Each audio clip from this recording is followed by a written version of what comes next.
many gastrointestinal disorders. So this is when question comes and who are they, who is there and what they are doing. It is the big challenge where we can say how these microbes are playing over there. So on the basis, this gut is called as one of the specialized niche for this micro help useful for the microbes as well as the host. So then coming to the why at all the fish microbiome? You all know fish is a diverse group of vertebrates, which more than approximately 33,000 species are present. And if you compare, it makes the nearly half of the extant vertebrates. And if you not only the number, but it is also responsible for contributing more than 20% of the protein diet to the human health. And understanding about the gut microbiota, may lead to target intervention in the promotion of disease prevention and management. So yet there are important gaps of our present understanding of gut microbiota and their functional significance. That is a big challenge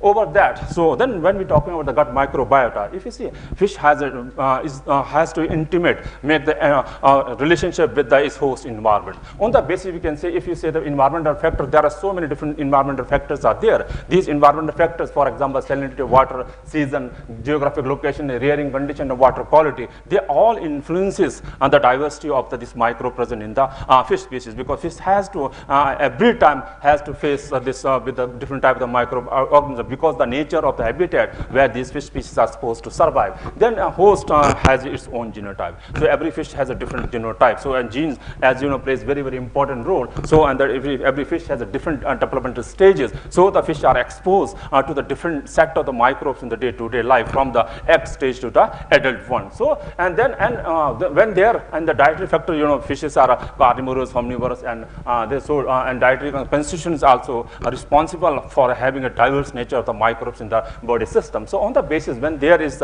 everything is normal, so it is mainly responsible for the normal biases in the fish species. When there is any change in the dynamic of the microbes in the body system, it is mainly responsible for the dysbiosis over there. That is the very, very important. And ultimately we can say it is mainly help in the nutrition, development, immunity, and the stress response are mainly contributed by the fish gut microbiome. So there is the gap in our present understanding about the fish gut microbiome. For example, research of gut microbiome is started very late back, early in the half of the 20th century, and first work was published in late 1920, and some exploratory work has been done in 1950 and 60, and most of research work is only the culture dependent approach. And if you see the culture dependent approach, the microorganisms, we can't know more than 10% of the microorganism. And if you culture, the cultivable microorganism represent less than 0.1% of total microorganism in the gastrointestinal tract. So it is again big question mark. How can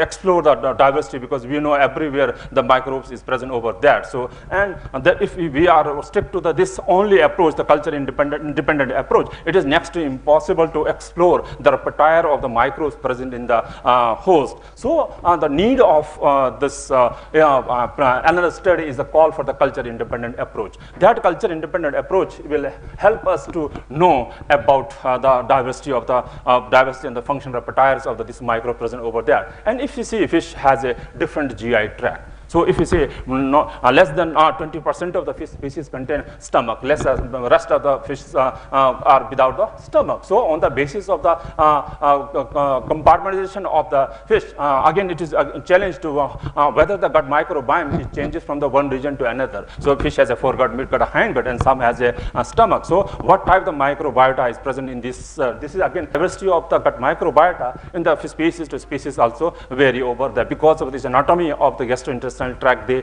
possesses. So on the basis we can say, now when we coming in the current status where how this gut microbiota study has been started in the fish species, because currently gut microbial bacterial community has been assessed over 140 species. This number may be increased in the teleos from 111 genera, and the fatty acid chain, short chain fatty acid has been the focus attention due to the well documented financial effect to the fish health. And for this, the fundamental understanding of diversity and composition profile of this fish-associated microbial community and their impact growth of health is also almost essential over there. So on the keeping this in mind, my team has started this some of these fish species for example Hypothalamus mollitrix, Torputita, Cyprinus carpio, and Cyprinus carpio variety. These are the basically we have chosen there the reason behind the choosing this fish species, because we have our selection site is one from the Gobind Sagar Reservoir, another is from the Yamuna River, which is located near the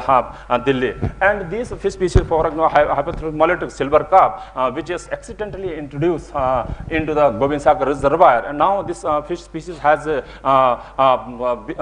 75% of the total catch on this reservoir, and it is plenty-vorous in nature, and it has just eradicated all our indigenous fish species. So our main concern to find out whether what type of gut microbiota is there in this fish species. Then we take another fish species that is called the Torputita, which is very important food and the game fish species. Again, it is as IUCN category, it has been declared as a endangered species. So another interest to find out which is there is some gut microbiota is the responsible for decline in the population size of this species or not. So we have taken, and the rest of the fish, common carp, you know, it is highly proliferated fish species, which is mainly cultured in all the aquaculture practices over there. So in the one study site in the Yamuna River, so we want to find out whether the host environment are influencing, shaping the gut microbiota of the fish or not. So on the basis of that, we have taken this some fish. I will not discuss all the fish species. I will discuss one and two fish species to just highlight what type of the gut microbiota they mainly present. For the study of this gut microbiota, basically there are two approaches are there. As I told you, culture dependent approach and the culture independent approach. When we make a culture independent approach, as I told you, is the diversity will be very less. So we are not able to explore the actual functional repertoires of this fish, gut microbe. So we also club with the culture independent approach to get a wide view of the microbial community exists in the gut. So these are the basically approach which can be used. So on the basis, this is the standard method protocol by which we are able to collect the fish species, and then we just go for the single sequencing by using amplicon and the shotgun sequencing. And this is the basic technique. Again, why the culture dependent is also required, because in the metagenomic analysis shotgun sequencing, again, unless until we will not do any culture dependent approach, again validation is very difficult. So whether these softwares, the high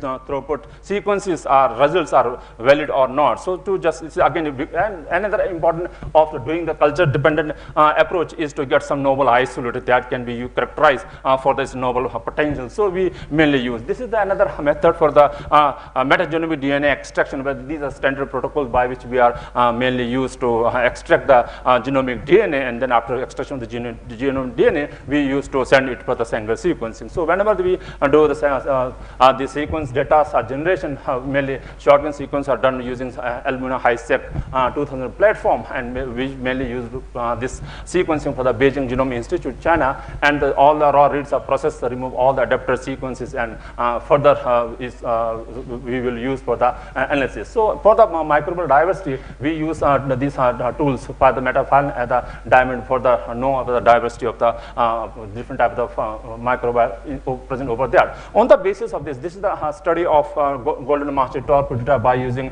shotgun sequencing. On the basis, we can say these fish species on the phylum basis, this gut of this Torputita is 90% dominated by the proteobacteria, and the rest are very less. And we on the basis, we can say the most of the genera. Then we hierarchical cluster of the heat map has been drawn, and we found the different genera in which the gut microbiota, for example, Aeronomus, Colobacter, Klebsiella, and the Escherichia and Pseudomonas. So these are the all which are basically pathogenic in nature. Then we try to estimate this microbial estimation by using LC algorithm when aligned with the visualize of the Megan, and on the basis we can find that these are the basically the different type of the Enterobacteriaceae, where we can find the most of the pathogenic bacteria are residing in the gut of this fish species. So this is the biggest concern, that these fish pathogenic microbes maybe play some significant role in the gut of the fish species. So this picture is basically classification gut microbiome, where on the basis of each circle depicts either the phylum in the order of the hierarchy, order of the classification, where we can say again, if we say the hydrophila, aeronomous hydrophila is a very predominant, and Escherichia coli, and all these are the most of them are the pathogenic in nature. So on the basis, just validate whether the metagenomic data, we have cultured the gut of this fish species, and we found these are the some important pathogenic bacteria which we have encountered in our metagenomic data has been also validated by the presence of this in the isolate. So then only doing the diversity is not enough. So important is to find out what is the functional repertoire that these microbes present in the metagenomic data set. So on the basis of that, we have used ORP prediction on the assembled condigs are using FracGen scan, and after the ORP is filed, we may mainly upload in the CAST server, and this CAST servers are uploaded in Minipass server to find out the basic pathway enrichment in the fish species. So on the basis of this functional potential of this microbial community, we find that they have bacteria has many bacterial chemotaxis journal, as which is reflected with the presence of so many different types of pathogenic bacteria are there. So this chemotaxis bacterial chemotaxis are very prominent over there. So and this functional pathway has been using by Diamond Blast X, and it is proteins were then analyzed by using CAG database. On the basis, we can say there another very important finding. You find they have a type 6 system flagell assembly are most prominent, and beta lactamase resistance genes are abundant in the gut of this fish species. So this is another interest where we have reported in our study. Then on the basis, then we find that different types of virulent genes are present, and we know which virulent genes are present in the which either they are present in the chromosome or either they are present in the plasmid. So on the basis, we can find these particular two genes are present in the plasmid as well as the chromosome over there. So on the basis, then we try to, because number of the Escherichia coli are very high in the this fish species, and we try to find out on the basis of distribution of different enterovirulent E. coli in the gut of the fish, this golden mahashir. We find that the maximum the virulent genes and more than 100 virulent genes has been reported in the gut of this fish species, and maximum the ESC, this enterohemorrhagic E. coli, which is the maximum number which is present. This is the ESCS, which is the maximum. Besides, then this is another uropathologic entero E. coli, which is the present. So on the basis, we can say that these fish species are containing more than 100 virulent genes in the gene, which is mainly contributing by the one species, that E. coli. Then we try to detect how the virulency genes are, where they are located. On the basis, when another study we found another Pseudomonas is again very prominent, and on the basis of their virulent factor, these are the percentage of virulence factor which are present in the in this Pseudomonas species. Then another very interesting aspect we find, on most these days a lot of the antibiotics are mainly used. So the antibiotics are become resistant not only for the bacteria, but they find the gut of the interesting. We find in the gut of this Protera, which having a beta lactamase is 87% of the beta lactamase are get resistance over this species. And beside that, there are vancomycin, tetracycline, regulator protein, polymyxin resistance, multiple drug resistant genes. So on the basis of this study, we can say the fish associated with the dissemination of antibiotic resistant genes. So there are a lot of the antibiotic resistance genes are there. So it means that these fish species which are residing in the natural wild environment condition, they are exposed to so much different types of antibiotics, and these microbes all are become resistant to all the beta lactamase drugs which are mainly used in the day-to-day life activities. So this is the another big issue why we are trying to bind up. So this is the another fish species. As I told you, the fish has a different GI tract. So on the basis to know whether the fish species has the same microbial diversity in the different region of the this GI tract. So to evaluate this, we have just taken the another fish species, the silver carp, and then we try to analyze the microbial diversity in the foregut, midgut, and hindgut, and the water. So on the basis of the microbial study, we find this fish species mainly protobacteria are most dominant in all the three regions over there. So this is the very well, most of the fish study has been shown that the protobacteria is the most prominent dominant microbiota phyla which is present in all the fish species. Now some of the study where catfishes, they have found the firmicutes are another being dominant. So there is the clear cut indication that the gut microbiota of fish species are mainly shaped by the protobacteria as the most prominent. So on the basis, we can find these are the basically distribution of this percentage of the metagenomic data where the different types of microbiomes are present over there. So then we know on the basis of the percentage percentage, the abundance of these species are present in the gut microbiota, we try to draw some relative abundance of Citrobacter was found mostly high in case of the hind gut, followed by the midgut, and the Aromonas was enriched in the midgut, and the insignificant proportion were detected in the foregut. This is because the Citrobacter is another very, very important bacteria, and which has been now classified the core gut microbiota of the fish species, because fish species crab do not synthesize vitamin B12, but the Citrobacter is the mainly responsible for synthesis of vitamin B12 in the body of the fish species. So it helps in the improvement of fish gut. Then Aromonas is another very, very important genre, which we have found the percentage relative abundance is very, very high. So on the basis that it is also responsible for the degradation of the cellulose present over there. So it means that the fish gut microbiota, where the type of the food and the type region where they are present is also shaped by the particular type of the microbiome. Then another Enterobacter which has also present dominant in the midgut and hindgut region, and higher abundance of Methylophilus. The Methylophilus is again plays very, very important role in denitrification and nitrogen fixation in the fish gut, and these Enterobacters are also responsible for the degradation of this help in the many cellulose, protease, and amylase can be degraded with the Enterobacter. So on the basis we can find out they are only present in the midgut and the hindgut region, but foregut has a different type of the gut microbiota. This means that these species are only shaping to the particular where they are actually the type of the nutrition food is there. On the basis of that, they are colonizing this particular type of the set of the compartment. So then third is Cholestodium is another very, very important which is also present in the hindgut overside, and this Cholestodium is also mainly responsible for degradation of different type of the enzyme. On the basis we can say that the fish species has this potential to shape the gut microbiota has potential to shape them according to type of compartment. So where there they are required, that they have mainly used to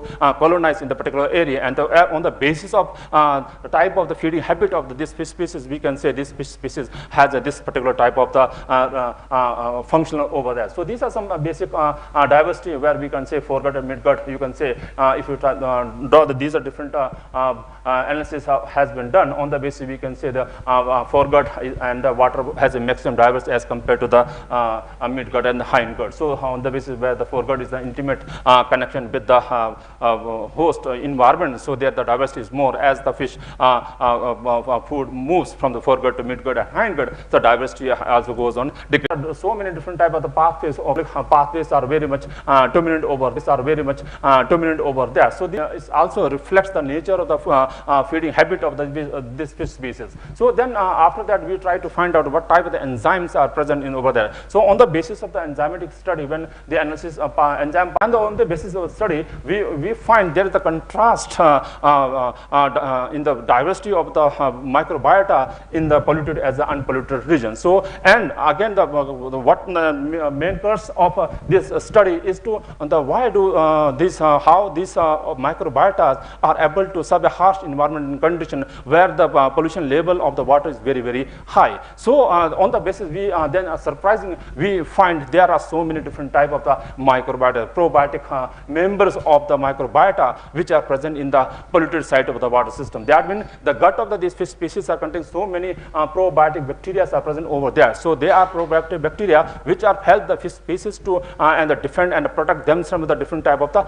disease. And besides that, because water is contaminated with so many different types of metals, heavy metals are there. So and these are there are so many bioremediation potential of the microbes are dominant in the polluted water system as compared to the unpolluted water system. So on the basis of this study, we can say that the fish has a fish microbiota has a potential to shape themselves accordingly. So if we compare this study with the in surrounding water, the microbial diversity is much different over there. It is not same which is present in case of the Yamuna water system in Delhi. The bacteroids are the most dominant phyla as compared to the protobacteria is the dominant phyla in case of the gut microbiota. It means the fish species has a tendency to colonize only those microbiota which has a symbiotic relations over there. So another important finding we find these fish species has also mainly responsible to having different pathways. For example, these are the pathways that the isoleucine, leucine, and the valine biosynthesis are very, very prominent over there. So on the basis we can say these fish species are helped to protect this species and also defend itself from the different type of the infection infection causing by the environmental condition. And there are other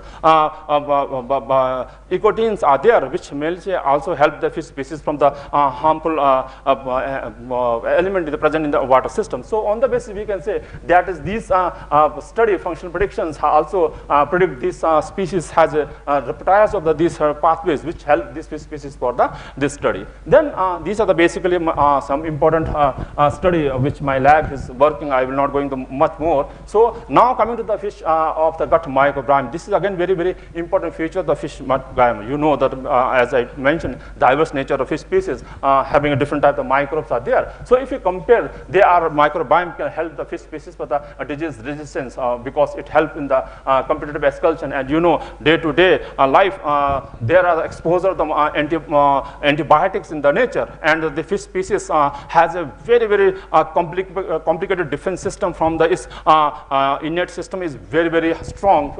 Besides that, they have a strong innate system from the skin to gut.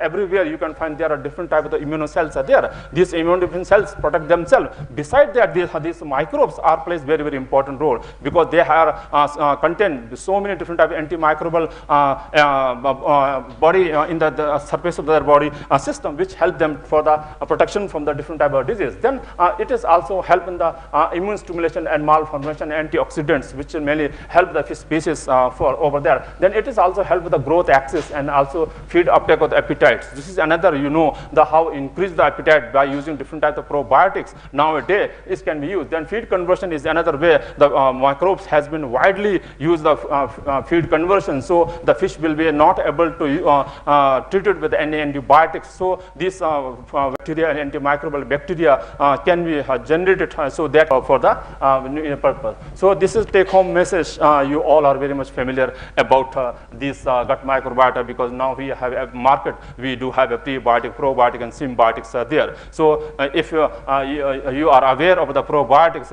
you can easily eradicate antibiotics. Can't be work much better as compared to the probiotics because they are the mother of the all the gut is the one reservoir which mainly responsible for the so many type of the diseases which are facing via day-to-day life. So if you are able to normalize your gut with the help of the healthy microbiota, so and fecal transplant is another good example where the which has given another important clue to the how this Clostridium has been used as for the treatment. Still there people are because you with the help of this research. So and last these are my team who are working and as a research scholar, and they all are working the different aspects over that. After 3 students has already awarded degree, and some are doing postdoc over there, and some are working already done in the DNA barcode over there. So these are the some of my lab team who are working over. I will thankful to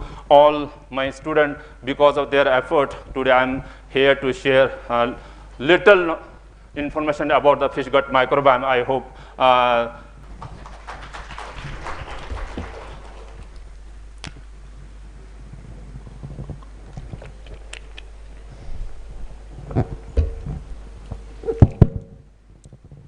Thank you, Professor Negi, for your illuminating lecture. I myself, my lab also works in the area of microbiology. okay. I am quite aware about the developments in human microbiome, but I have very little knowledge about fish microbiome. In the humans, the dominant taxa and bacteroids. Bacteroids, yes. And this FB ratio determines whether you have eubiotic condition or dysbiotic condition. If FB ratio is too high, humans may develop obesity. And yes. If it is too low, you may have diseases like inflammatory bowel disease. Yes. But in your presentation, I learned a new thing, that the dominant taxa in fish microbiota is not Firmicutes or bacteroidetes, it is proteobacteria. Yes. So I want to know from you, just like FB ratio determines whether there is a healthy condition or disease condition. In the case of fish, is there any such similar ratio? That's one aspect of my question. Another is, diet is supposed to influence what type of microbiota we develop. Okay, if you take too much red meat, this will lead to dysbiotic condition. Hence, don't eat too much pork. But plant fiber-rich diet like broccoli, oatmeal, and several types of legumes, they nurture good microbiota. So whether any such, through your research or through the literature, any such diet pattern for healthy fish has been recognized? And last part of my question is, just like so many probiotic supplements have been developed for gastrointestinal disorder and even for neurodegenerative diseases, probiotics are being developed for Parkinson's, autism, and this one, ALS, and even Alzheimer's. So, are there probiotic supplements being developed for, promoting healthy growth of fish? So, these are the questions that I want to know from you. And after this, of course, I will open the session for 2-3 more questions from the audience. So first, I want to listen to your views about the questions that I raised to you. Okay, first question, in fish species, now it has been well established that Protobacteria is the most dominant gut microbiota. Not just in some types of fish, but in all kinds of fish. All kind, most of the fish species, Protobacteria is well established. But recently, my team has worked with the five catfishes from the wild, and in the catfishes, in the 2 fish species, we have found the firmicutes are predominant as compared to Protobacteria. Although the percentage of the firmicutes is not so much high, but they are predominant as compared to Protobacteria. Catfish is a little different situation.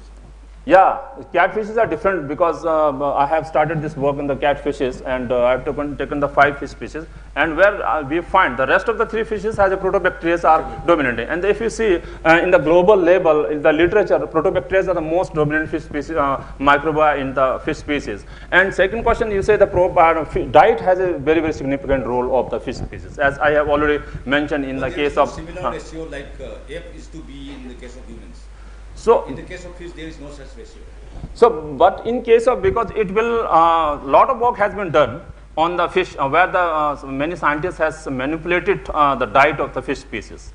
Okay, on the basis of manipulation of diet, they find that those fish species which are which are mainly feed on the, for example, amylase degraders, some are the starch degraders, some are the cellulose degraders. Okay, they are dominating over there, where the number of the microbiota which are responsible to degrade cellulose has been increased as compared to protein degrader. So this is also well established that diet has a direct impact on the colonization of the microbiota in the fish gut. It is well done. Lot of study has been done, but here on the basis, as I shown in the case of golden mahashir, it has a very, very different. When you come into the phytoplankton fish species, it has microbiota is there. So where the genera of the relative abundance of genera more than 1% has a significant role. Some are only exclusive work on the chitin, degradation of the chitin. Some are exclusive use for the amylase. So these are the basically there. The enzyme profile says yes, the type of the diet has an influence on the colonization of shaping gut microbiota. Would you say that cellulose-rich diets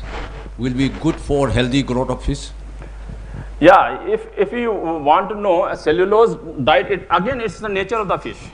Okay, if the fish is herbivorous in nature, okay, it has a different shape of the. If you have carnivorous, it has a different. Omnivorous has different, because that is the genotype of the fish species. So you cannot generalize this. Yeah, we can just, but it is very much manipulated. Yeah.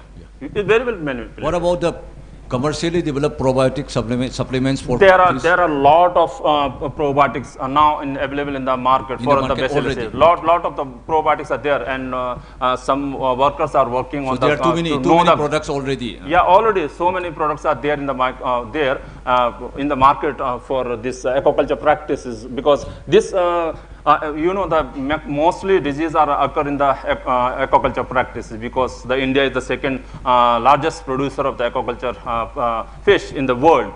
So the most of the challenges today is from the outbreak of the different type of disease. So now the things are, so many vaccines are there, and so many probiotics are there. There are also Indian companies developing probiotic supplements for fish. Yeah. Okay.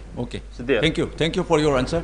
I seek two to three questions from the audience. If Anyone among the audience has an interesting question for Professor Negi?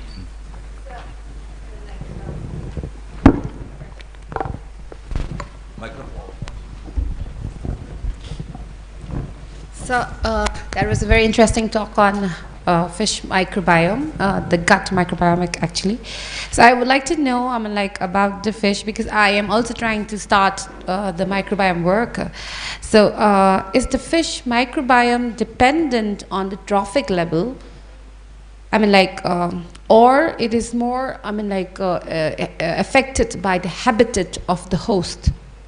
Because is fine. Yeah. Then another question is is the microbiome of the fish gut when it is in a normal condition and in the stress condition? Is there any difference if we can find?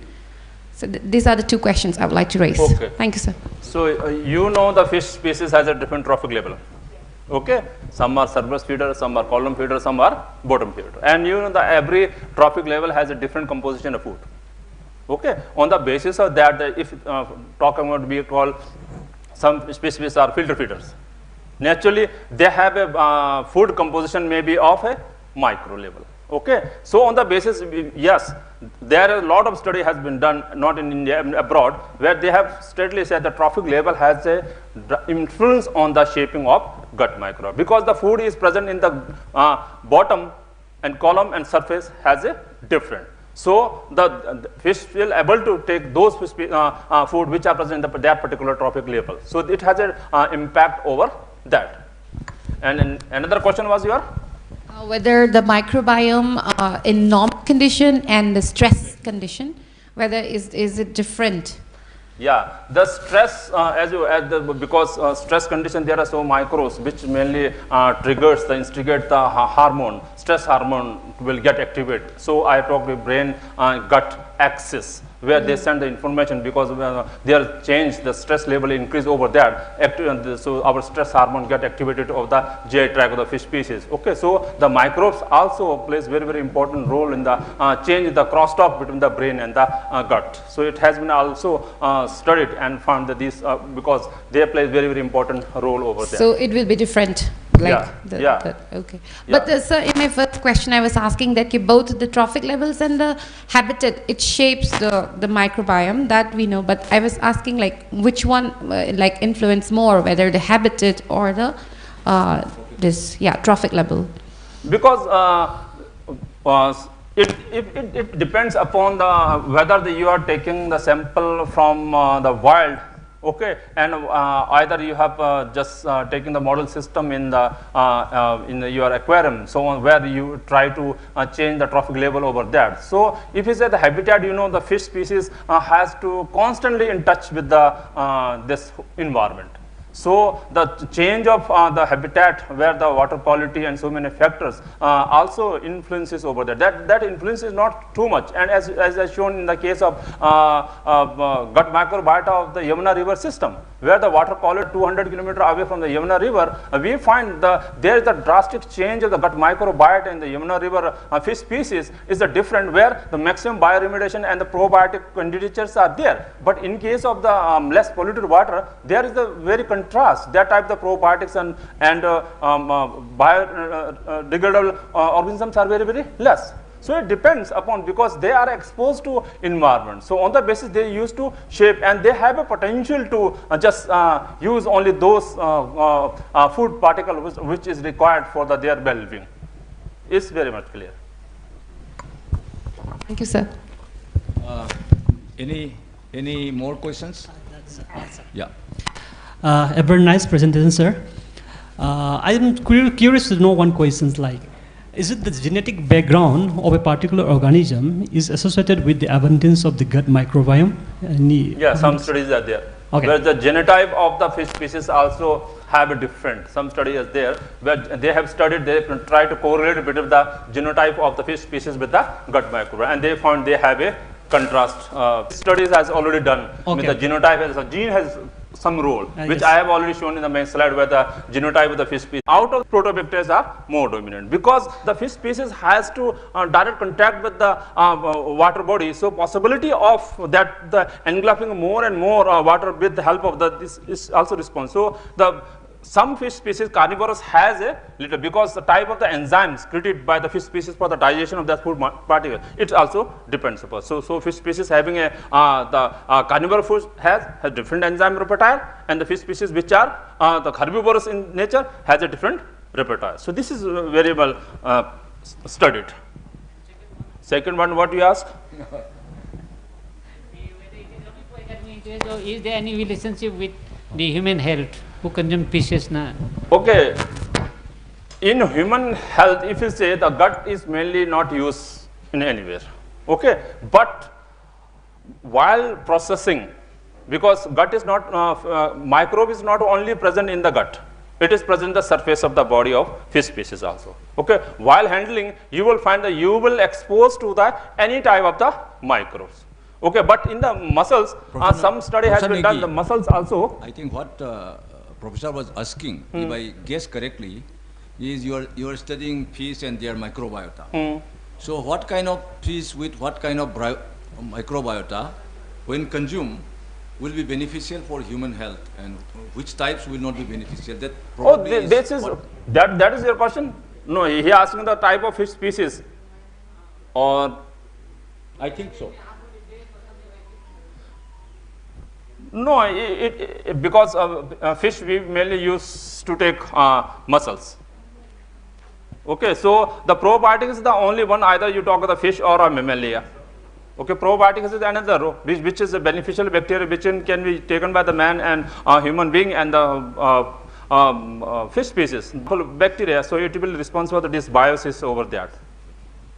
So it's not so much, I don't have find such a relationship whether the fish gut microbiota impact, because we will not going to consume the fish gut as over. The maximum diversity composition of the gut microbe is present in the gut as compared to the other part of the body system.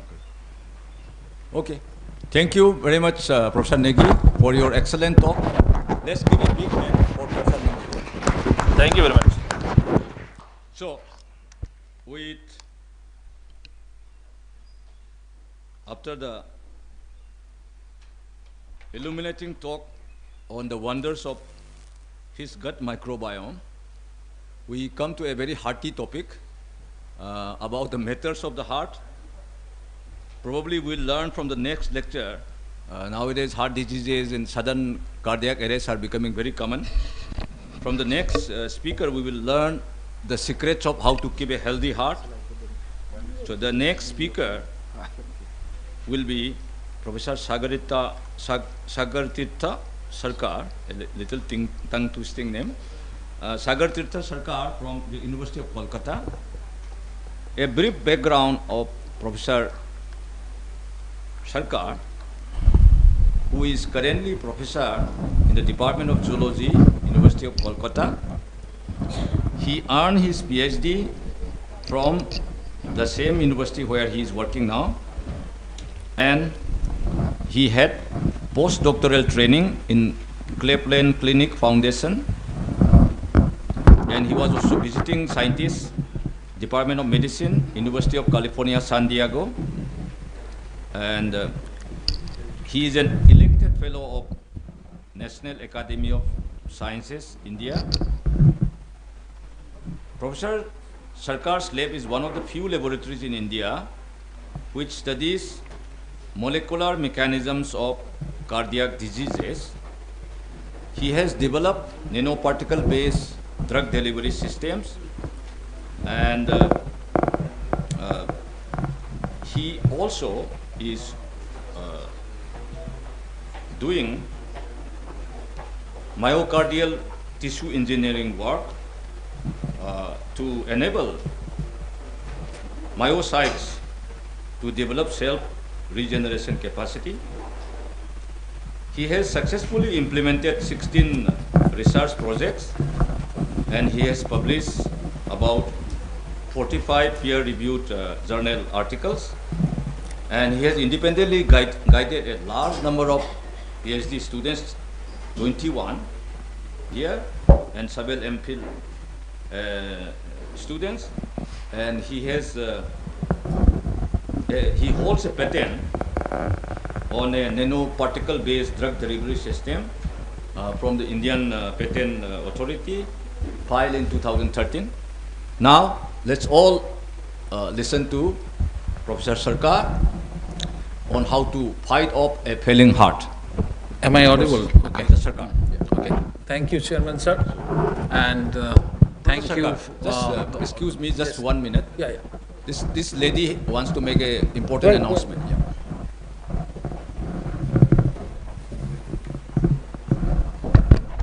Sorry. As we are running out of time, the parallel session will be conducted in the conference hall in the department. So may I request OYS 15 to OYS 33 to kindly move to the conference hall in the department. OYS 15 to OYS 33. Department of Life Science, Conference Hall, Department of Life Science. Thank you.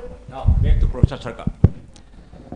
Okay, I thank the organizers for giving me the opportunity to talk in this conference. So, title of my talk today is Fighting Off a Failing Heart, Unfolding the Molecular Story. So, heart failure is not an uncommon term to all of us, right? So, we know that the heart fails and the man dies. But, heart failure basically is living with a hurting heart. That's what it said. And a very eminent cardiologist, Dr. Pecker, he described it as a congestive heart failure to be a complex clinical syndrome characterized by abnormalities of left ventricular function and neurohormonal regulation that are accompanied by effort intolerance, fluid retention, and reduced longevity. So this is the graph around the epidemiology of heart failure in US. As you can see here, that around 4.7 million symptomatic patients in 2000, and it is estimated to go more than 10 million by 2037. So definitely the amount of infected people are actually rising at a very rapid scale. And when we look at the scenario in India, it is not less grave. In India, you can see here that this is the cardiovascular preference in different states. Also, there are associated risk factors like high systolic blood pressure and total cholesterol. This is the distribution. So definitely in this red and this, color up till here, like 4000 to 4090, there are tons of areas which are covered. That means these are majority of the Indian states and the populations are actually towards the process of a severe problem with heart problems or severe problem with heart failure. Anyway, so basically what causes heart failure? Heart failure is being caused by these things most of us know, like diet, aging, genetics, lifestyle, gender, smoking, and diabetes. And also these are the different sort of heart diseases which ultimately culminate to the common fate, which is heart failure, which includes peripheral vascular diseases, hypertension, congenital heart diseases, rheumatic heart diseases, coronary heart disease, and cerebrovascular disease. I am not going to describe each of these things in detail, maybe sometimes later on ever possible. But today what happens is, this is a very important slide where I want you to actually concentrate. So what are the treatment options till date? Okay. First of all, you have very few drugs like angiotensin converting enzyme inhibitors, angiotensin 2 receptor blockers, beta adrenergic receptor blockers, or calcium channel blockers. You go to a doctor with some problem, they will have to prescribe the drugs based on these 4 major risk factors. But they are not at all related to the muscle. They all are to tackle the risk factors, okay? The next option, if this fails, the next option comes is the surgical intervention. You can see here, it includes coronary artery bypass, angioplasty, valve replacement, and left ventricular assist devices. Again, most of these surgical interventions are related towards the channel opening system, but none of these that relates towards the muscle tissue. But if these also fails, then the only option left out is with the heart transplant. It's not impossible today in India, but because of some logistic problem, it's not that much popular because demand and supply is not equal in our country. Anyway, so basically what I wanted to address that, if something happens to the heart, It's very difficult actually to address the tissue because of lack of avenues still available. So our laboratory goal was to undertake a multidisciplinary approach to understand the mechanism of heart failure and to integrate them to development of cardiovascular therapeutics. So intention was only to try to address the muscular tissue, okay? And these are the two major diseases that we have focused so far in last 2 decades in our laboratory. One is called pathological cardiac hypertrophy. It was done both in vitro and in vivo. These are, you see that these are cardiomyocytes, and these cardiomyocytes are much more large compared to the control or normal myocytes. So obviously it is called hypertrophied. And myocardial infarction, again developed in vivo and in vitro in Vista rat models. And you can see here that if you ligate this LAD artery, then it induces a huge infarct within the myocardium, and the differences have just come. So these are the 2 models just to introduce you, because we will go ahead with these models. And you can see that the normal heart compared to this DCM heart or hypertrophic heart, you see there is huge collagen deposition within the myocardium. So it actually makes the heart echocardiography. So this is a normal systolic function. You can see normal systole and diastole, which is totally disarrayed in a non-functional heart, which is actually measured by a process called a percent fractional shortening. That means how much the heart can contract, and in normal it is around 55%, whereas it goes down to 0.34 or 34% in a failing heart system. Okay. So what the heart failure is, in short, is a syndrome resulting from inability of the cardiac pump to meet the energy requirement of the body. And our lab over the last 2 decades have mostly identified that cardiomyocyte apoptosis, ventricular fibrosis, and energy dysfunction and contractile dysfunction are one of the major causes that leads a normal heart to the failing heart. So this is the first result that we are showing. What we saw initially, that apoptosis, though it is a non-dividing cell during heart failure, we have found that apoptosis and regeneration are happening simultaneously in heart. Okay? So it is shown by active caspase 3 presence with green fluorescence. The red fluorescence are the Z bands of cardiomyocytes, and this green fluorescence is a dividing marker, which is Ki67. So you can see that there is at least not much, but few Ki67 positive nuclei during heart failure. That means the heart tries to get into regenerative mode during heart failure, which is not the actual nature of cardiac myocytes. Cleavage of caspase 3 and ultimately leads towards cardiomyocyte. Stress is there. That means myocardial infarction, the funny thing happens. Like this MI leads protein misfolding, which activates ER or endoplasmic reticulum, right? So, and another protein called as GRP, as you can see that GRP actually binds to these misfolded proteins and leaving this PERK and ERK activated, which actually leads to induction of TRAF2 and ATF4 respectively, whereas this ATF4 leads towards, does it in 2 different forms, either activating TRAF1, which actually activates a very novel caspase, which is caspase 12 we identified. This leading of caspase 12 leads towards caspase 3 cleavage, ultimately leading to cardiomyocyte apoptosis. On the other hand, this trap again induces, and through phosphorylation of JNK leads towards cardiomyocyte alone. So the question came, why you require so many machineries to actually kill the apoptotic cells during myocardial infarction? Only plausible answer was that because the myocardial infarction, the stress is so acute that the heart cell wants to die as fast as possible. You know, that's why instead of this conventional pathway, which takes little more time, they turn on all the machineries at hand to induce the myocytes to die as fast as possible. That was the only perhaps logistic explanation that we could give at that point.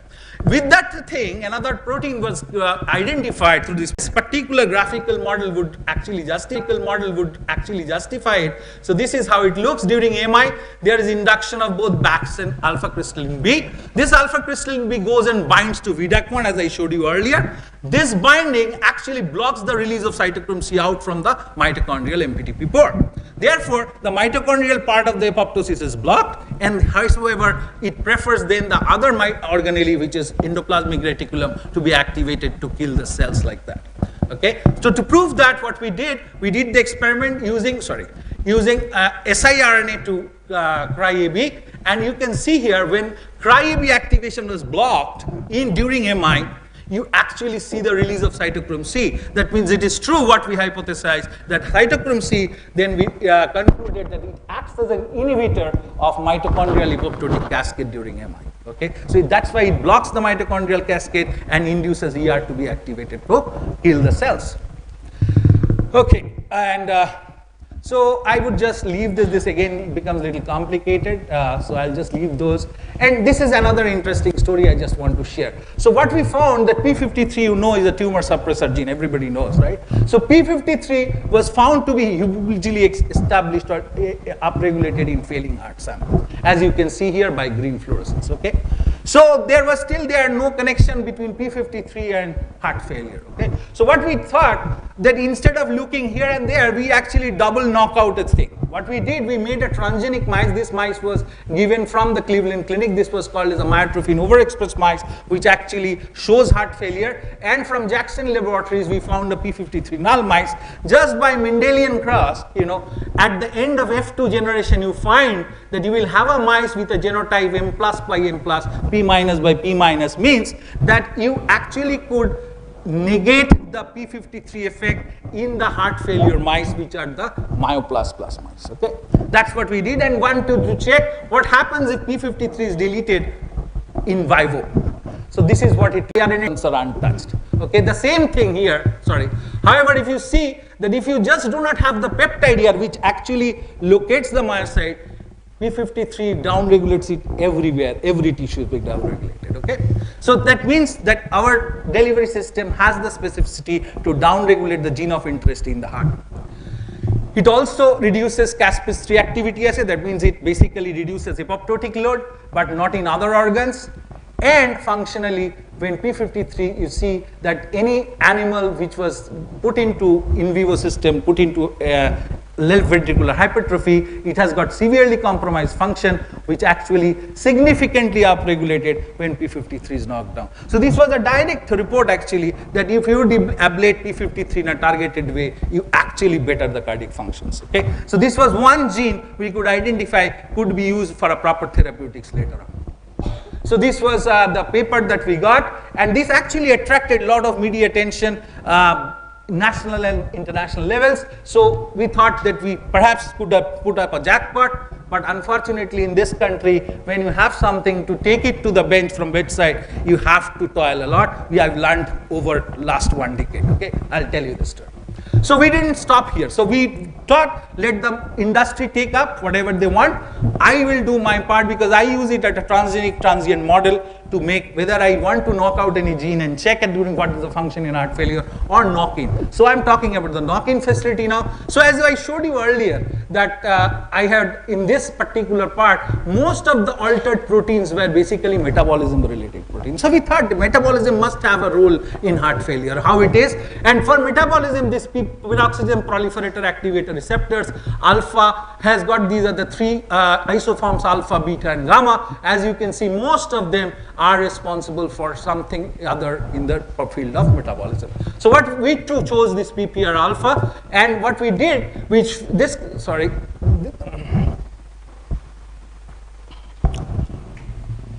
this cartoon shows the metabolism rate in the control heart, where you can see there is increased fatty acid oxidation versus glucose oxidation.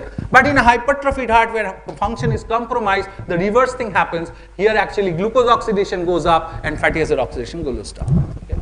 And this is what we showed in our later on work, that during cardiac hypertrophy, why it happens. So what we showed that in MI there is actually no energy left for the cardiac myocyte. So whether it is hypertrophy, it is burning, switching from fatty acid to glucose, but in MI they want to die, so there is no available ATP left. So why this is happening, to look at that scenario, we found that again this NF kappa B is a player, which actually shows in cardiac hypertrophy there is low ROS, whereas in MI there is high ROS. This low ROS actually shows reduced cysteine residues of this P53 subunit, or cysteine oxidation occurs in P53 subunit in MI. So this reduced cysteine oxidation in P53 actually blocks the activation of ERR alpha and PGC1 alpha gene, which inactivate PDK4, leaving this phosphodehydrogenase enzyme 1B active, which is important in changing the pyruvate to the acetyl CoA. Okay, so the shift to glucose oxidation occurs from fatty acid. However, during MI, this cysteine oxidation actually erupts the ERR alpha and PGC1 alpha axis, indicate you are activating the PDK4, which phosphorylates this PD1 enzyme, making it inactive, which actually cannot convert pyruvate to CoA, so there is severe depletion of glycolytic ATP production during MIs. Okay, that's why MI cells, they just jump onto their death row as soon as possible because there is no energy left. But what happens is, this is an important question was asked, why is substrate switching dangerous?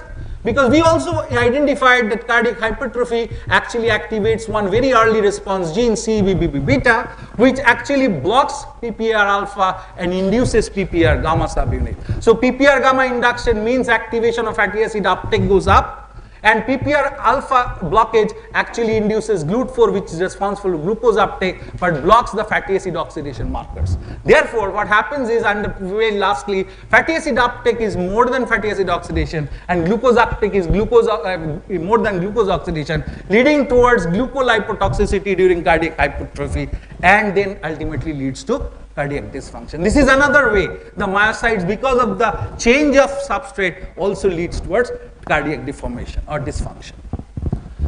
So this is how it occurs. I have some time, sir. How much? Maybe another 15 minutes or 10 minutes? 15 minutes, okay. You take another 10 minutes. Okay, go ahead. So this is what we found. Yeah. So what does PPAR do? That is our question. So PPAR, you can see that it is downregulated during the, this is, PPAR is downregulated in the ligated samples here. So downregulation of PPAR and its downstream protein for fatty acid uptake happens. So role of targeted so we require to overexpress the PPAR alpha in the system and then put it to the heart to see what happens. Okay. So role of targeted overexpression of PPAR alpha in hypertrophic myocardium was checked. The heart gets better. There is lesser ROS activation, just take my word, in the myocytes with PPAR overexpression. Therefore, reduction of apoptotic load happening, mitochondrial biogenesis goes down, mitochondrial fragmentation goes down compared to the hypertrophic samples, and also mitochondrial Christie patterns improves, when PPAR alpha is overexpressed in the cardiac scenario. So bottom line is how it was a complex system, but to make system easier, I have a cartoon to show. During normal hypertrophy, what happens? Cardiac PPAR goes down. When cardiac PPAR goes down, the intricate system, what we have shown, that there is a P53 GSK interaction prevents GSK3 phosphorylation to happen, which is downregulated. Because of downregulation of GSK3 beta phosphorylation, you have mitochondrial depolarization increases, cytochrome C release increases and induced apoptosis. Whereas when you actually put in your nanotized PPAR alpha plasmid inside, what it happens is the cardiac PPAR gamma is overexpressed, which actually prevents GSK P53 interaction, leaving GSK 3 beta free and is phosphorylated, resulting in mitochondrial depolarization, cytochrome C release goes down, and apoptosis goes down as a whole. So this particular report was a cover paper in journal Antioxidant and Redox Signaling, where first time it was shown that in an in vivo system, a total plasmid can be targeted to the myocyte cells. Okay, the green fluorescents are the targeting peptides, and the reds are again the actin in filaments showing cardiac myocyte cells. Another interesting story, I'm not going into detail, just to take home the message, we also found that a nutraceutical, we know, right, organolic acid, for long time it works better for heart, right? 3000 years back, Charak's Ayurveda Shastras told that. Again, a lot of people worked, but it had to be taken till 2007 to actually ascertain a functional etiology.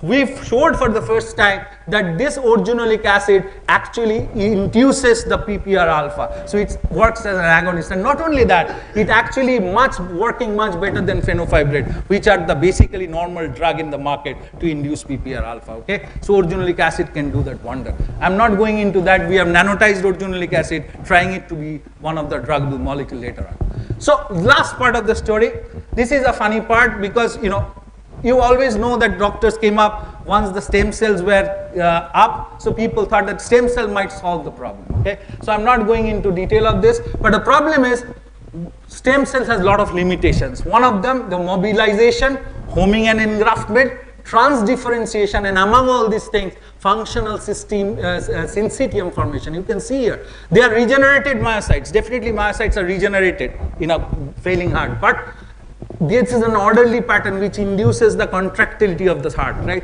This orderly fashion is totally gone away.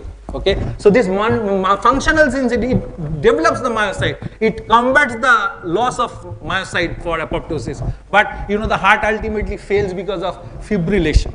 Okay, because the pumping is on every angle. That's why the doctors have now stopped stem cell therapy to be one of the potent therapeutic part. Okay, but question still remained that if we could make some intrinsic regeneration potential of myocyte, that could have helped. But how it could help? Myocyte strategy definitely was if I can regenerate myself, right? Then the problem gets solved. So what happened in our case, we actually in chance, not going into detail, we found that there is increased ROS, definitely. Also there is increased nitric oxide in the failing heart, okay? And this failing heart, inducible nitric oxide actually induces post-translational modification of one protein, which is the S-nitrosylation. So we found that S-nitrosylation of IKK gamma protein was induced both in vitro and in vivo. Okay. The question is just to introduce what is IKK gamma. You know that it's a scaffold protein which is also called as NEMO. It's a part of the IKK complex which actually phosphorylates I-kappa B. And once I-kappa B is ubiquitinated and degraded, it leaves these two subunits I was talking about, P50 and P65. These are activated. Okay. So this particular NEMO was nitrosylated. So what happened? We generated the point mutation induction, so we denitrosylated those sites. Okay. And through our system, what we did, we actually targeted the animal with the denitrosylated form of this protein and tried to see what happens. This his tag shows the specificity to the heart, not found any other part of the body. That means it was only expressed in the heart. So what happens, just to make the result, actually the mutants actually lowers the cell size, betters the cardiac function, and then obviously the myocyte asked, are you not dividing? Then he said that I have applied for a geophase, but problem is with the geophase, this is the first slide what I showed in the result. This is what was the disbalance, what we showed earlier in 2012. Okay, there is a chance factor of P53, P65 binding to P300 showing the tilt towards cardiomyocyte apoptosis. With this part, if logically the system was that if this apoptotic load goes down, obviously the degenerative load also goes down simultaneously. Okay, but in this case, what we found that in these mutants, you have caspase-3 activated here, but also along with the caspase-3, you have lower caspase-3 along with higher Ki67 positivity. That means Ki67 positivity lowered the caspase-3, the mutants, but the Ki positivity increases. That means even though the apoptotic load is going down, the intrinsic power of the myocyte regeneration remains the same. That was kind of odd to us. But to look at further, acetylated P53 status goes down, the P65 goes up, and also I-kappa B mutants were found more towards translocated to the nucleus, as you can see here. So what it does, when there was a competition with P300, you see it has lowered P300 binding for P53 and P65, but instead there was higher binding of I-kappa B gamma with P300. The question was why it happens. Now the P65 remains free. What the P65 does, it actually binds to HDAC1 protein, and HDAC1 protein is a cell cycle initiator. Okay? So normally in a cell what would happen, there will be a cyclin CDK, typical class cyclin CDK interaction leading to phosphorylation of RB protein, and phosphorylation of RB will lead this E2F to leave the cell to activate the cell cycle markers, whereas cyclin dependent kinase inhibitors added, there will be no phosphorylation of RB, so RB stays with E2F and blocks any cell cycle marker protein to activate. In our case, the CDK27 was used as a CDK inhibitor, and you can see that these CDK inhibitors actually get lowered, where phospho-RB was initiated as well as in these mutants compared to the wild type. Means that once phospho-RB is initiated in the mutants, it also induces the cell cycle markers like C1 and CDK2. That means really with those mutants, the cell cycle markers are on even though the apoptosis is down. This is a very controversial thing. 2 more minutes, sir. Very controversial thing because nobody will buy that suddenly myocytes started dividing, right? But for that we did one experiment with the help of stem cell facility AIMS. What we did, we showed the same thing in a naturally dividing cell type, okay, which is a bone marrow mesenchymal stem cell. What we did, we induced NO in there. So nitrosative stress reduces the Ki67 positivity. That means if you induce nitration somewhere, it will reduce the regenerative potential even in a stem cell. But when you use the mutants, you see you get back the potential. So Ki67 positivity comes back. That means if it happens to a stem cell, it might also happen to a non-dividing cell like myocyte. So just this is an important thing. So in this particular thing, we could tilt the regeneration to 33% where the apoptosis is going up. So that now what happened, earlier the apoptosis versus regeneration, the apoptosis took the lead, but now you could reverse the phase where the regeneration of myocyte potential goes up. Not going there anymore. This came out in 2020, so obviously the myocytes are very happy. They can go up to do some myocyte. So this is what we did actually overall. So we have certain markers like PPAR and these nitrosylated mutants. We have a nano-targeted delivery platform with which we could actually use this as a gene therapy product. But you all know that gene therapy is not the cup of tea. So gene therapy is not FDA approved. So we have to find something else. So last slide. So basically gene therapy is definitely, ultimately would come in the market today or tomorrow. If the gene therapy comes in the market, we have ready gene along with the ready vehicle. Question is the high cost and clinical trial. So we tried to do some naturally occurring PPR agonists, right? So which are basically like organolic acid. Problem with organolic acid is very high cost and very low yield. Whosoever works with organolic acid knows that. So what we are trying, in one hand we are optimizing this 20 MAR homing peptide, that's a mandate from ICMR, to actually reduce the size to 8 MAR. So successfully you have come down to 12 amino acid length, another 4 amino acid, then the cost comes to 1/3. And the retention time is actually 21 days, I forgot to mention. That means 2 injections per month can help you to sustain any load there. And other phytomedical agonist is there. We are trying to look at that. We are also trying to develop some small molecule mimetics of PPR agonists like organolic acid and so, because we know the docking points. And if it is so, with our delivery system, we can use that small molecule actually as a druggable molecule to be marketed. Okay.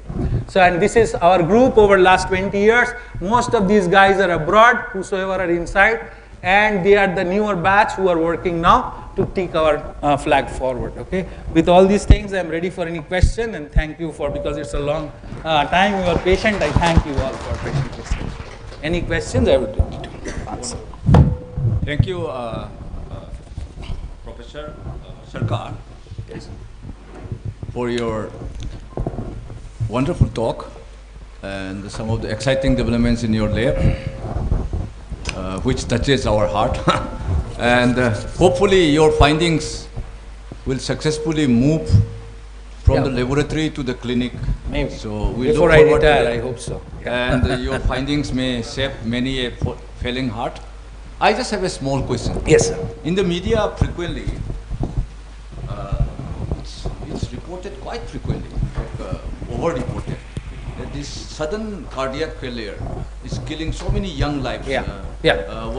You just touched my heart. I didn't want to come here. Bollywood, I tell you, not only Bollywood, many players, right? Many others. Yeah. So I give you in nutshell. We have a third model which I didn't discuss.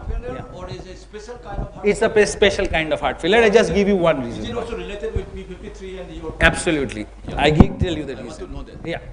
There was a third model developed in our lab because 1983-84, there was a paper in New England Journal of Medicine where it shows why athletes have a premature heart failure. So the doctors from Great Britain, they actually, got a synergistic lead towards the marathon runners, right? And they found that the marathon runners after retirement, those who have quitted the exercise regime, they actually lead towards heart failure.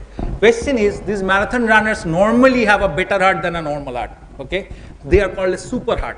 Or in other words, it's called as physiological cardiac hypertrophy, not pathological, okay? Physiological hypertrophy means you have a bigger chamber volume. That means you have more oxygenated blood coming to your heart. Your heart demands to work more than a normal person. You push that oxygenated blood more to the system.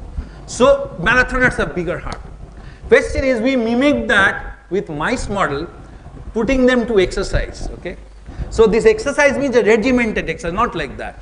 You slowly bring it up. Ultimately, we found that after exercise regime for 30 days, that in 4 weeks, you actually have a bigger heart, okay? And they're functionally much better compared to the normals.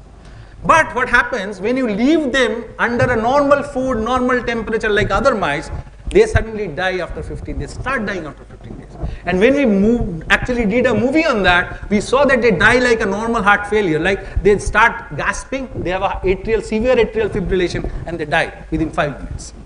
And there was no symptom earlier that it's weak, it's going to die, no. Absolutely perfect, suddenly it dies. So we opened those hearts and they also showed bigger hearts, but those have signatures of pathological cardiac hypertrophy. There lies the problem. So without any agonist, you didn't give them anything, just took them away from the exercise regimen. They die of heart failure.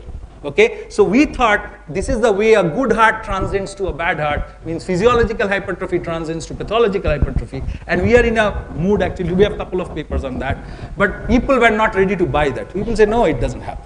Especially doctors who always prescribe earlier, you have a problem, you walk, brisk walking for half an hour, okay? You swim harder, as much as you can, you swim. And people start swimming 10 laps, 15 laps every day, okay, suddenly. And suddenly after 6 months, they drop it. They will succumb to. So can we infer that?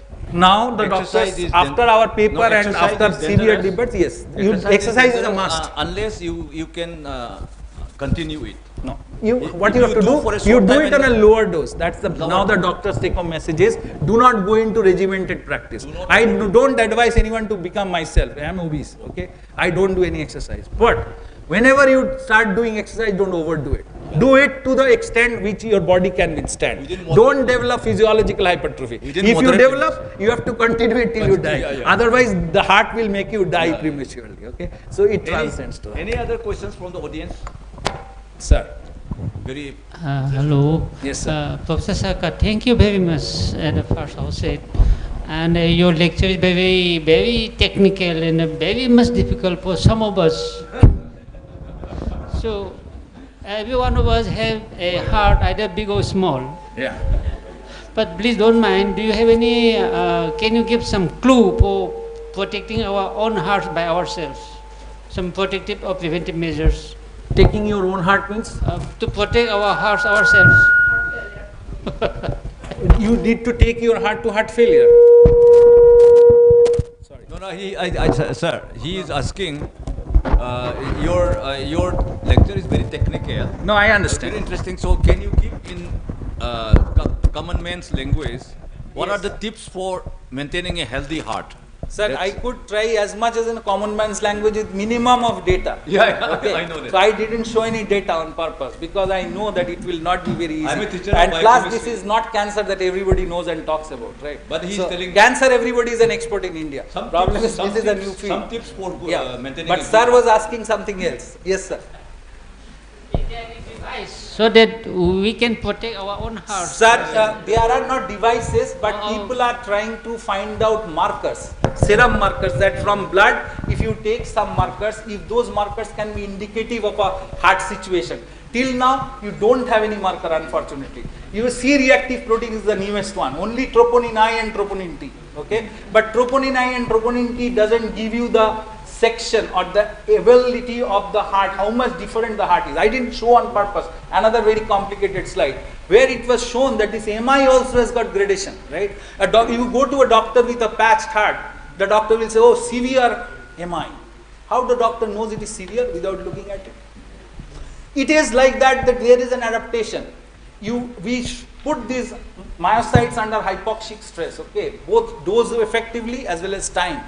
It was shown that actually in the severe dose, lower or higher time exposure is equally bad. But during moderate hypoxia, like 8% oxygen, lower time is deadly. But when you took it for 15 hours, moderate or longer time period, the cells try to, balance themselves out. And how the mechanism is shown. So that means it is also the hypoxic condition and the hypoxic intensity that matters. Also the how much duration that hypoxic stress is towards your muscle. Okay? But one thing to be taking home message, I can tell you after almost 3 decades of work in this field, one point thing, if you do not have a problem in your heart tissue, you will survive a normal life even though you have a pain, chest pain, angioplasty and all. Okay? If there is some time, the people call it, we all know, golden hour, right? If you have a heart attack and if you are treated within that golden hour time span, 3 hours, okay, then what happens, there is no scar on your tissue. Because we have seen on the desk, on the lab, that anyone who has a fractured heart will never come back to normalcy. Logically it should have, right? You have lesser oxygen, now you put in oxygen, the heart becomes normal. But it doesn't happen, It becomes hypertrophy. So what we have concluded, if the heart is fractured somehow, it will never come back to normalcy. So better to go to a doctor before the heart is actually hurt. Okay? Then there is a chance of 100%. Professor Tharkar, Yes, you mentioned about a peptide being developed in your laboratory. Yeah. Originally 20 mer. We have come it down to and now we have now 12 bar, up till 12 bar it is equally now active. to dodecammer. Yeah. And you want to bring it down to 8 mer. That is the target. So how long do you think it will take for this peptide to move from your laboratory to the Sir, to the I clinic? have tried. This is actually the whole point of patenting with NRDC was because it's NRDC's onus to take this to the market. Okay, NRDC is trying because of their own self, because they have funded 4-5 lakh rupees per year to maintain this patent. But now. you will be doing animal testing and Animal testing phase 1 is clinical done. trial, phase We have 1, to 2, do 3. phase 2 and phase 3. But honestly speaking, the pharma companies are not yet interested. They want a ready-made molecule to be tagged with this delivery system. They can pack and sell. So that's the okay, yeah, that's why we are waiting for this molecule to come up. So if the molecule comes up, then we are all set. But I don't know how fast it will come. But we are on the way. Probably you can do it faster in US. I don't know. With my money, to get 50 lakhs grant is very difficult, sir. Compared to India, it will be faster in US. Maybe, yeah. Yeah, US would have been much faster. Yeah. Anyway, any more questions? Although we are late for time. Only one question, sir. Thank you very much, sir, Professor Sagarjitha Sarkar, sir, for such an enlightening lecture. And one very simple question regarding what are the possible epigenetic changes which are commonly observed in hypertrophic the heart? problem is there are 2 difficulties with the heart problem. God has given us 2 organs very important which are one in piece, but though we are bilaterally symmetrical. One is brain, one is heart. So there is one piece. If it goes bad, not the other piece to contemplate it, right? That is point number 1. And secondly, this is a multigenic disorder, okay? So there are tons of genes which are involved, proteins which are involved in taking this disease forward, okay? This is not a monogenic trait that you can do. So problem is now each of these things have post-translation modification, transcriptional modification, environmental modifications, etc., etc. So, and every day they are coming up with new post-translational modifications, right? The S-nitrosylation is 2018 stuff. Now they have come up to glycosylation, okay, 2021 stuff. Maybe in 2 years' time they will come up with another modification. So it's very difficult to actually keep track, how much of epigenetic modifications are going to come up. But still, we have to do it right now, the amount of resources that we have. We are lucky, actually I omitted, this particular candidate protein was given to us by one of our collaborators, okay. So actually these are the things, otherwise my job will be, so sorry about it. This is the funding agency, I forgot to tell, and these are my collaborators, without whom I couldn't have done it. So this George Washington University guy, he's a bioinformatic guy, okay. So he gave us the first hint that which are the nitrosylated proteins in humans might happen. So we checked many of them, and among them in the heart failure, we found this S-nitrosylation of nemoprotein or I-kappa V gamma protein is important. But that will do such wonder, I didn't have any clue. So we are taking it up, very seriously, seeing if it can actually replace the stem cell therapy. Okay, I am hopeful it will, because the initial data are very good. So we are not very sure how much of epigenetic modifications are available, tons maybe, but we have to pick up the right thing. Thank you, sir. Yeah. Anything? I hope that was the last question. And I think already it is late. Thank you. So once again, thank you very much for your excellent lecture. And let's give a big hand to Professor Sarkar.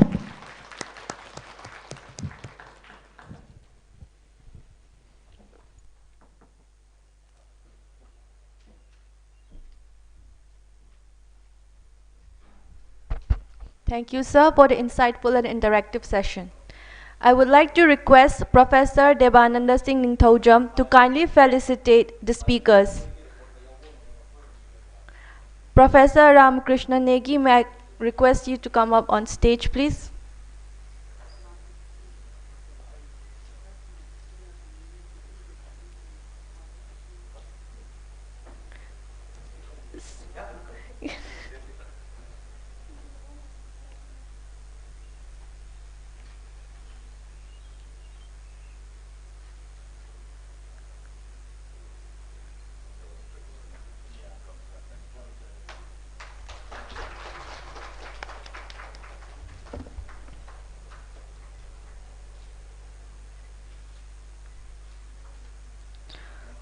Professor Sagar Tirtha Sarkar.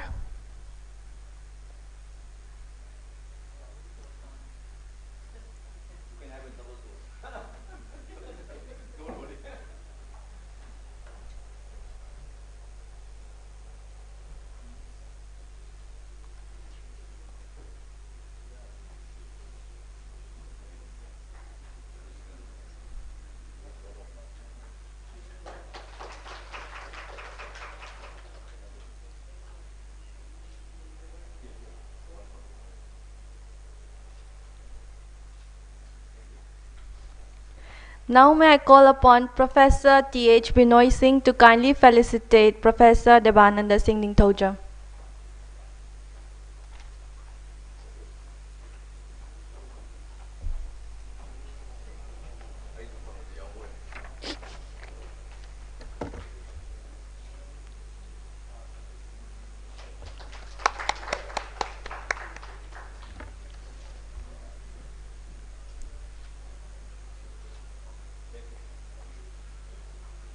Thank you, sir. Now we shall proceed with our technical session 3. As we are running out of time, we have to finish the technical session 3 by 6:25, because by 6:30 we also have cultural program, and after that we have gala dinner. So whosoever is those who are not able to give the presentation today because of time constraint, it will be moved to tomorrow. So for the chair or judge, I would like to call up on stage Professor Joanna Spunner and Professor Ram Krishna Negi.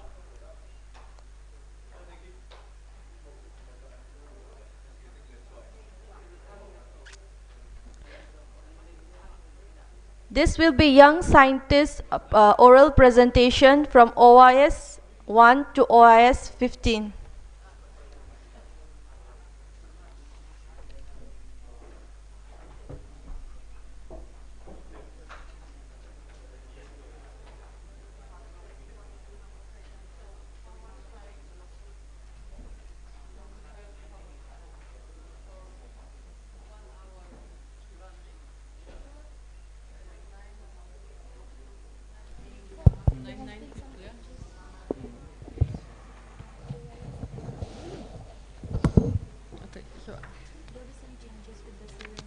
Yeah. OYS 10.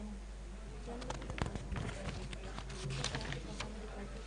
Okay, 10 is the first. first one. Then OYS 1 will be the second. Ay, ay, ay. Wait. Okay. OYS 1 will be the second. Please, One can you will give be me the. another pencil? It's Yeah. broken. Again, could you check the number 10 becomes 1? 1, yeah. And 2 becomes 1. And No. that's 1 all. becomes 2, 2. And okay. 1. And 2 becomes 4. Okay, then. Oh 2 my and God. 4. And 10 becomes 4. Huh? And 2 becomes 4. Okay. 4 Yeah. becomes 10. 4 become 10. Yeah. becomes 10. Okay, no problem, no problem. And then 2 becomes 2 what? and 4. 4. Okay, the rest is fine? Yeah. But then I think that with the time, we have time for Total 9 8 minutes. people. Total 8 minutes. Like, if they are not able to complete by 6:20. Yeah, but they say that, we can count this. Yeah. Then we have 10 minutes per person. Yeah, 7 minutes for the presentation, 3 minutes per question. Kirla is saying now we have to reduce the time. Of Presentation 8 minutes only total. Okay. Okay. So within 6 to 7 minutes they have to finish that So their let's- presentation. And so one then- one question only. So yeah, because there will be less questions because I think. Okay. Who is not? Marek. Marek. Okay. I thought it might be online or something, but no. Okay. Okay. So now we have. I think that because of the pronunciation, well, but then. Okay, we will first. Okay, so it's number 10.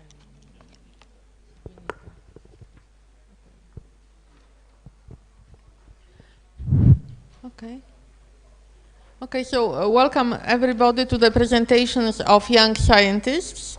So we have to hurry up to be in time for the cultural program. So the decision of the committee is that there will be 7 minutes for a presentation and 1 minute for questions, or one question, we'll see.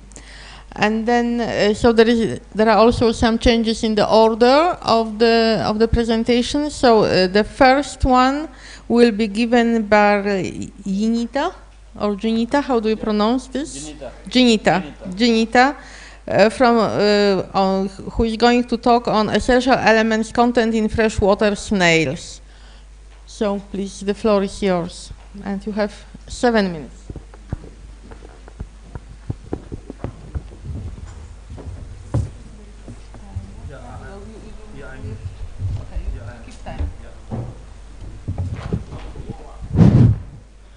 Hello, Janita. We will have one alarm. Okay. Before 2 minutes. Okay. So be strict on your time because this is competitive presentation. So every participant had to stick to their time. You have to finish if you take the more time, your marks will be deducted accordingly. So you should be very, very specific to your time. Thank you very much.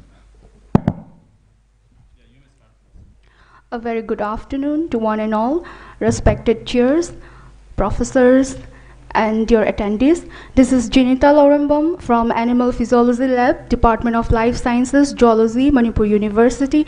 And the topic for my presentation is essential element contained in the freshwater snails commonly consumed by the living population of Manipur and insight for nutraceutical food.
So these are the outlines for my presentation. Coming to the introduction, freshwater snails are being consumed as an authentic cuisine in our state since time immemorial, and it is locally known as tharoi. And different parts of the world also consume snails, maybe in different forms like marine habitat or terrestrial habitat, and also freshwater snails. So in India also, different states, they consume freshwater snails, and they are taken as a food and also as a medicinal value. So they are also believed to have some ethno-medicinal property. And apart from regularly consuming meat, snail meat is one of the non-typical source of protein being consumed in this India and also in part of the world. So this is an authentic cuisine that we used to consume.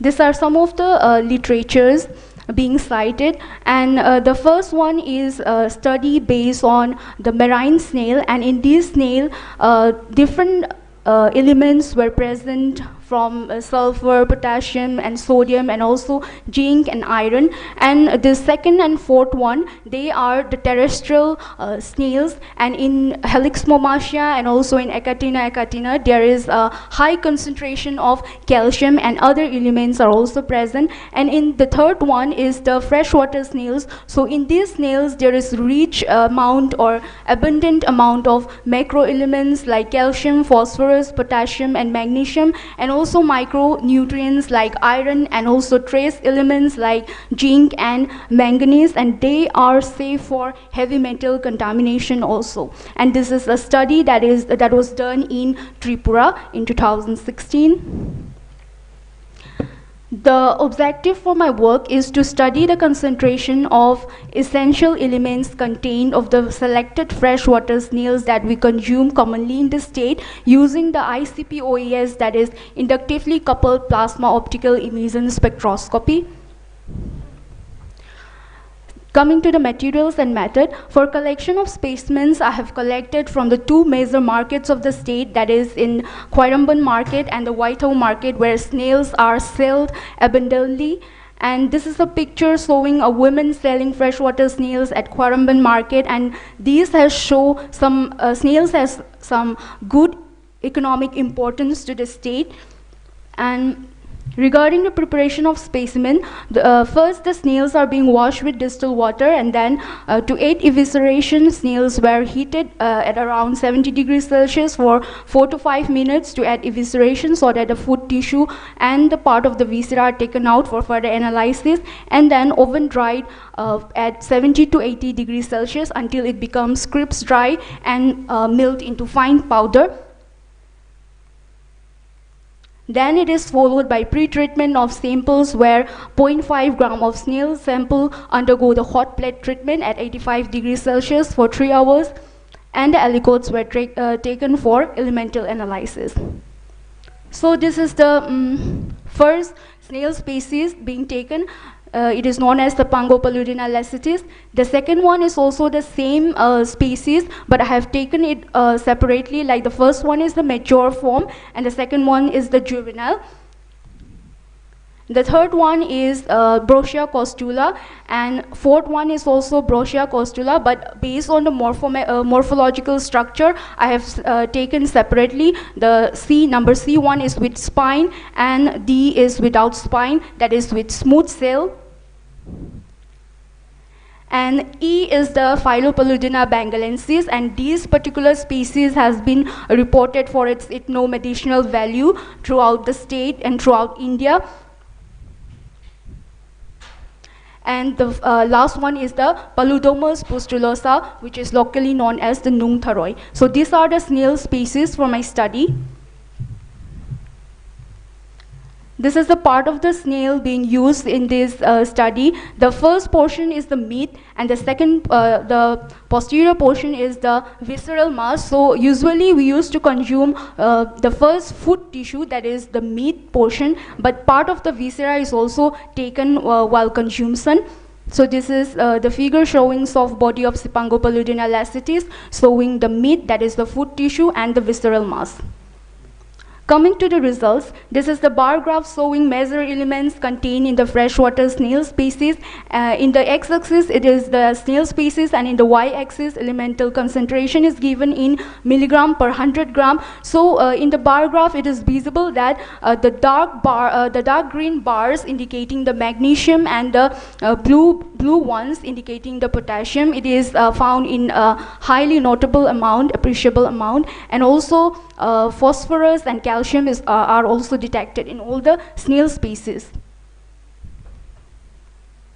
So this is a table showing the mean and the standard deviation, and values are triplicate in all the snails samples, and I have underlined the highest of all the elements, each of the elements, that is for example in calcium 31.75, in Brochia costula is the highest concentration of calcium, and then in potassium 324.01, which occurs in Paludomus pustulosa, is the highest in potassium. So likewise, and there is no concentration of iron in all the snail species, that is below detection level. Unfortunately, iron was not present in all the snail species.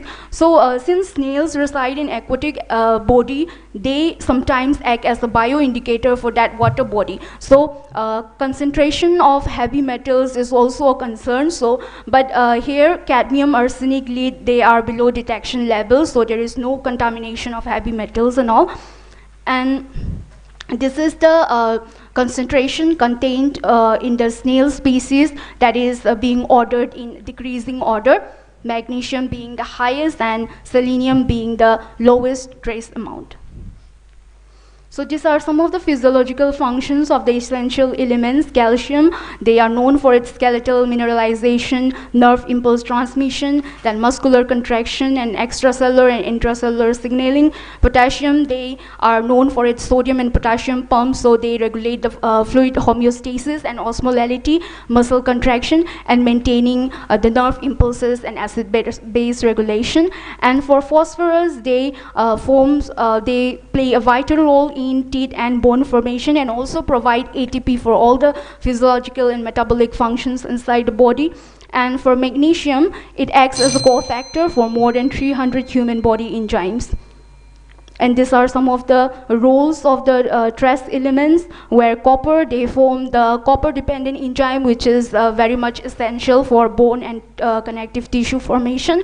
And then chromium, even though chromium is still controversial, out of all elements, chromium picoulates supplementation ameliorates the type 2 diabetic complications. And these are the RDA recommended daily allowance, which I have extracted from World Health Organization and Codex reference values 2019. So all the elements were under the RDA, so it is safe for consumption. So this study supports the health benefits of consumption of freshwater snails. These are the references. I would like to thank the organizing committee, my supervisor, Dr. Katriman Birla Singh, and the chair, and also the faculty members and the attendees. Thank you so much.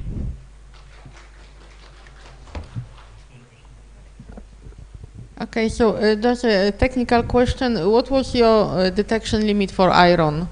Because you say that it was below the detection limit. So what was the detection limit for iron? Ma'am, it was not detected at all. Even the selenium that is in the trace level. I understand, but what was the instrumental detection limit? Ma'am, I'm so sorry for okay. that. And then what kind of calibration did you use? It was a calibration curve? It was calibration curve of standard addition, or? No, calibration curve. Based on water solutions or matrix max? It is on the solution. Calibration curve, like our calibration curve is within the 0.99. So I understand, but what you use the water solutions, or you use water standards, or you use standards?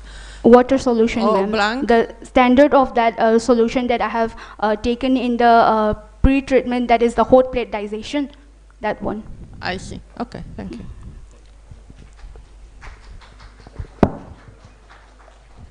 Thank you very much. Thank you. Next presenter.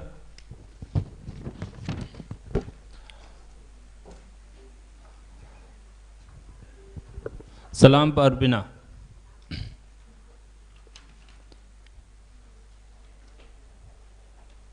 She will be talking on morphological modification of off-hill stream adaptation in the genus Gara.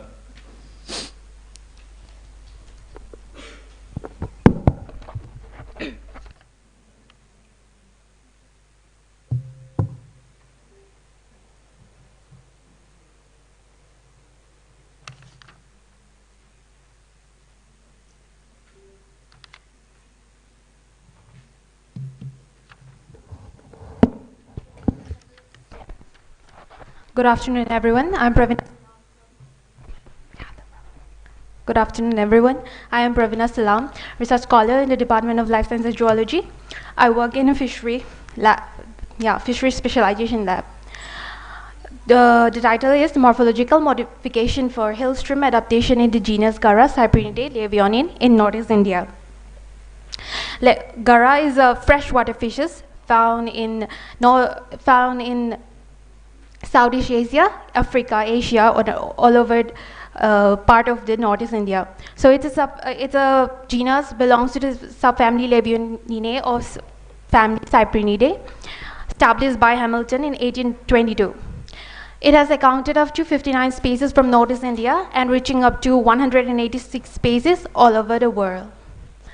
It is distributed in rivers and mountain streams, which also include the strong currents, waterfalls, and sometimes pools and caves. My methodology includes collections by using electrofishing equipment, nets, hiring local fishermen, and market sampling. Preservation is done in absolute alcohol and sometimes 10% formalin. So for general counts and measurement, Hobson Legler, 1946, and Kotler 2001, along with Neveshwar and Bishwanath, and Kotler 2020 is used. For DNA barcoding, white muscle tissues or fins are preserved at 95% ethanol. DNA isolation was done following Sambrook et al. 2001 with some minor modification, and along with this, PCR was done by using universal primer, sequencing by Sanger sequencing method, and SEM. So these are the diversities of garas found in Northeast India. These are the garas that are found in Barak, Manipurensis, Gara nagadensis, Gara paratrilopoda, Gara substrictorostris, and with this Gara in Brahmaputra includes Anandale, Arunachalesis, and so on. Gara in Chinwin includes Aboyai, Chakpiensis, Chinwinensis, and the rest up till Ukrulensis, and Gara in Caladanensis include Gara coladanensis matensis. Gara in Carnifoli includes Gara dampensis. So the body modification of Gara is very important among the subfamily Levionidae because it has a cylindrical body where the body is very depressed and slightly compressed at the caudal peduncle, where the ventral surface is more or less straight, where to inhibit in this habitat, where the water is swift flowing and the reverse water with a strong current. Snout morphology of the Gara is divided into 5 types according to Neveshwar and Bishwanath 2017, where there are smooth snout, Gara with a rostral flap, rostral lobe, Gara with a transverse groove, and proboscis snout. Gara with a smooth snouts include where the enterodorsal portion of the snout is completely smooth except for some incipient tubercles. Whereas the Gara with the rostral flap has a lateral extension here in the enterodorsal region of the snout. It may or may not have some tubercles. Next is the rostral lobe, where in this case it will have a rostral flap-like structure, but it will be under the sublacrimal groove and rostral cap groove. Gara with a transverse groove has a fleshy fold posteriorly demarcated transversely by a shallow or the div transverse groove over the enterodorsal surface of the snout, just behind the tip of the snout. These are the Gara with a proboscis snout, where there are many types, 3 types. They are uniloproboscis and biloproboscis and trilobproboscis. The tubercles, these are the tubercles that are present in the Gara species, or we can say that these are found mostly in the species which are found in rivers, waters. So these are the round nodule smalls that are outgrowth or found on the external organ of the snout, or sometimes in fins. So these are the species distribution according to the snout morphology, where they have like the highest number is found in the proboscis group species, and the lowest is found in rostral lobe species group. So this is one of the most important characteristics of the genus Gara, where the lower lip is modified into a gular disc, where the gular disc is used to maintain the position of the feces when they swim in the fast-flowing waters to withstand against the current. Sorry. So this is the SM imaging of the gular disc. So where the gular discs have a small anculi cells where there is a hook-like sap grouped together in one cell. So these are the different types of gular discs found in the genus Gara, where it is positioned as a posture, sometimes as a posterior position, gular disc, sometimes medially positioned, and sometimes anteriorly positioned, which is defined as a imaginative line drawn against the base of the maxillary barbel. Next, we have the band position, which is also one of the distinctive characteristic found in the genus Gara. Sometimes the band position will be anterior, sometimes middle posterior, which we are hypothesizing this one, because sometimes when we found Gara in the small rivulets, or sometimes in the fast-flowing currents, the position of the band will be different according to their habitat. So these are some of the Gara species. So according to my study, I have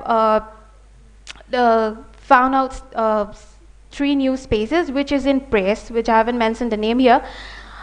These are the 3 Gara species. This is also a Gara species which belong to the proboscis species group. And in addition to my study with the morphological characters, there is some sometimes we find 2 or 3 Gara which is found in the same pool. So in order to identify how they are related or not, it is found by DNA barcodes. So I have done maximum likelihood tree of 20 sequences. Some have been downloaded from NCVI, and I have blast and look, and this is a phylogenetic tree with Chana striata as outgroup.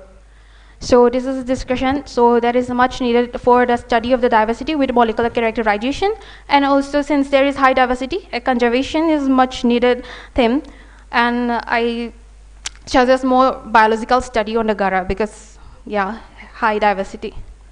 These are my references. I would like to thank to my supervisor and all the organizing committee, and also to my all the professors, guest faculties and staff in LabMed for their active participation and solution. Thank you, everyone.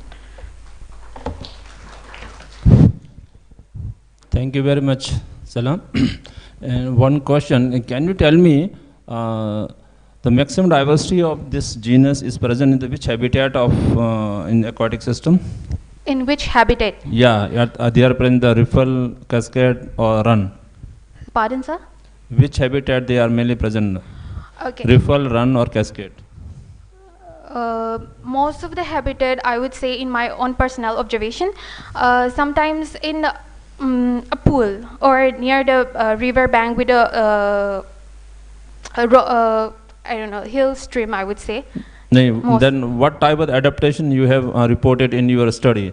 That it's very well known that is this Gara species has a pad is there, okay? Yeah. And in your presentation you said that there's some special adaptation of this species to this aquatic system. Yeah. Yes, which type of adaptations you have reported new? It is in hill stream, sir. Hill stream mode of adaptation. Hill mode of adaptation. Okay. What type of hill stream adaptation I mean to say? Mostly in here in the northeast, we have a rocky hill stream here. What do you mean by the adaptations of this species? how these fish species are able to adapt in this particular stream.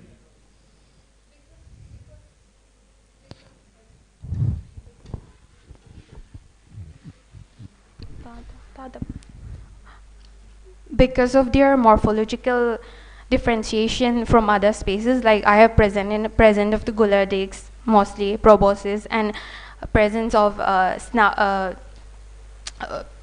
cylindrical body with a depressed form.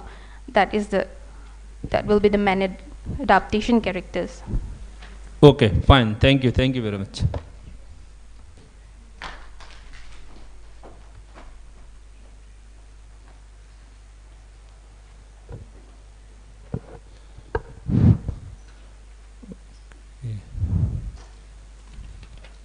Okay, next presenter, I think, yeah, Pushpa.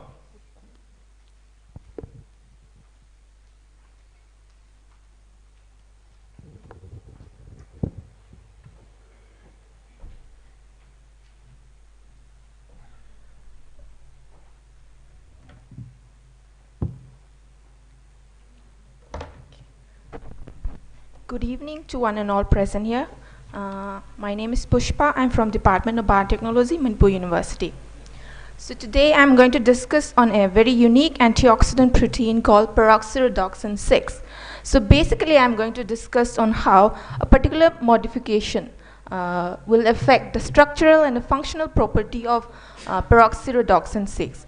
So I'm going to abbreviate as PRDX6. My protein PRDX6 belongs to a peroxidase family. So let's try to know what peroxyredoxin are. These peroxyredoxins, they are the antioxidant enzyme, and they have an evolutionary conserved cysteine residue. So, and they are abundantly found in all kingdom classifications, namely archaea, bacteria, plants, and animals. And their expression levels are very high when compared with the other antioxidant found, namely catalase, superoxide dismutase, etc. And their catalytic efficiency are very much higher when compared with the other antioxidant enzyme. And this peroxyredoxin was very newly discovered. It was discovered in around 1998. So let's try to know what the main function of peroxyredoxin are. So as the name indicate, the peroxyredoxin, they are the main function is the reduction of the and detoxification of reactive oxygen species.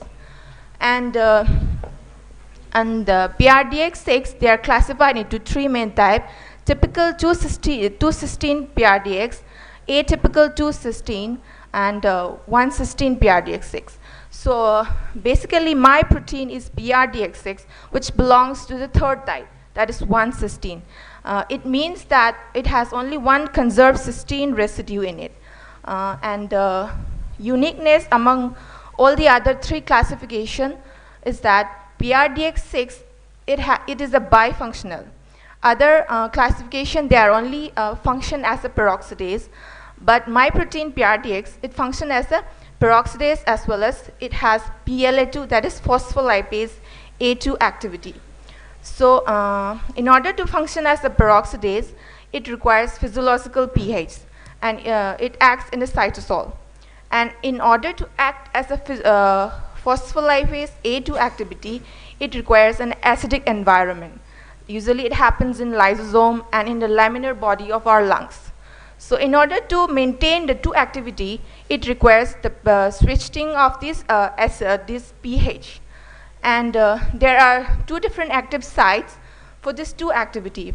For the peroxidase, the main amino acid residue is cysteine 47, and for the PLA2 activity, the main amino acid residue is serine 32. So coming to the origin of my work. So after a literature search, we came to know that the existence of PRDX6 in different conformational state due to redox state, post-translational modification, and this modification might have played the important role for this functional switching between peroxidase and phospholipase activity. But this structural alteration, that's responsible for the multifunctional behavior, needs to be explored more. So, and our lab has already published 2 more papers on phosphorylation and oligomerization of the hyperoxidized foam.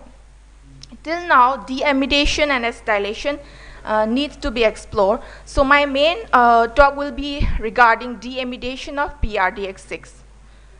So let's try to know what deamidation is. Deamidation basically is a chemical reaction in which the amide group has been removed from the asparagine or glutamine residue of the protein and making it as a deamidated form. So it's basically a non-enzymatic process, and what I'm doing is at position number 87 and 90 there is an asparagine residue.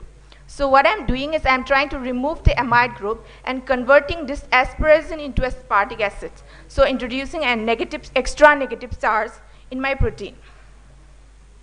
So I'm trying to study its effect of deamidation on the protein. So these are my work review. First of all, I'm trying to purify the deamidated forms of my protein, and then trying to study the biophysical analysis of the deamidated protein. So firstly, I'm trying to I have created a recombinant native protein, native PRDX. In order to create a recombinant, I selected a vector called PTYB1, and I've inserted PRDX6 in PTYB1, and then after that I've got a final product, final plasmid, and the size of my plasmid is 8.1 kilo base pair. And after getting a successful plasmid, I undergo expression of the protein, and I successfully express my protein at around 81 kilodalton. So I tried in this slide, I'm trying to show that I have successfully created a deamidated PRDX, and here my AAT, which is a amidated form, has been converted into GAT form. So after sequencing, I have confirmed that I have successfully deamidated my protein. And then after that, I undergo expression check for all the deamidated mutants forms of my protein, and I've successfully purified using affinity chromatography, and the purified form seen under SDA space is around 25 kilodalton. So 90% of from this slide we confirmed that we got a purified 90% of the protein are purified forms, and then these protein are further used for biophysical analysis. So first we have checked for the functional property. We are going to see whether the deamidated PRDX has certain effect on the functional property of the native protein. And after seeing, so we don't see any significant changes, but when we do PLA2 activity, that is phospholipase activity, there's a drastic shift in the decrease in the PLA2 activity. So even in the stability, thermodynamic stability also, the deamidated protein has a decrease in its stability. So a native protein, the TM is around 64, but when we deamidate it, it decreases to around 58 to around 60 TM. So and then we did tryptophan analysis. From this also we could see there is decrease in the fluorescence. So from this analysis we could confirm that deamidation has certain effect on the PLA2 activity. So there is significant decrease in the PLA2 activity after deamidation, and the deamidation induced conformational changes as confirmed by tryptophan and ANS fluorescence. So the overall summary of my work is that deamidation leads to the decrease in the PLA2 activity. Thank you.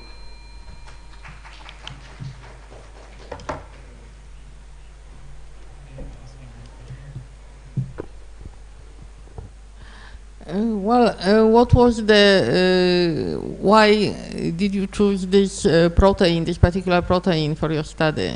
Is it in the, why this protein? Because, well, there are several proteins that are active in this context? Actually, my protein PRDX, it's a very unique one. There are several antioxidants present. Yes. But this is a very unique protein because I have said it has only one conserved cysteine residue, and it is a multifunctional, unlike other antioxidant which has function as only as a peroxidase. Yeah. But my protein is a multifunctional. Its function start in till now it's bifunctional, but recently also new function has been coming up, like acyl transferase also. It is reported that it is acting as an acyl transferase. So we need to explore more about this protein. I see. Okay, thank you.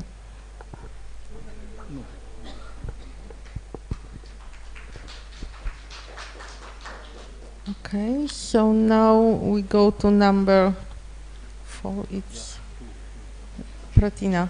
Yeah. Okay, so our next speaker will be Pratina, who is going to talk about analysis of trace and macro elements. Oh, there is a long Latin name, so you are going to tell us this.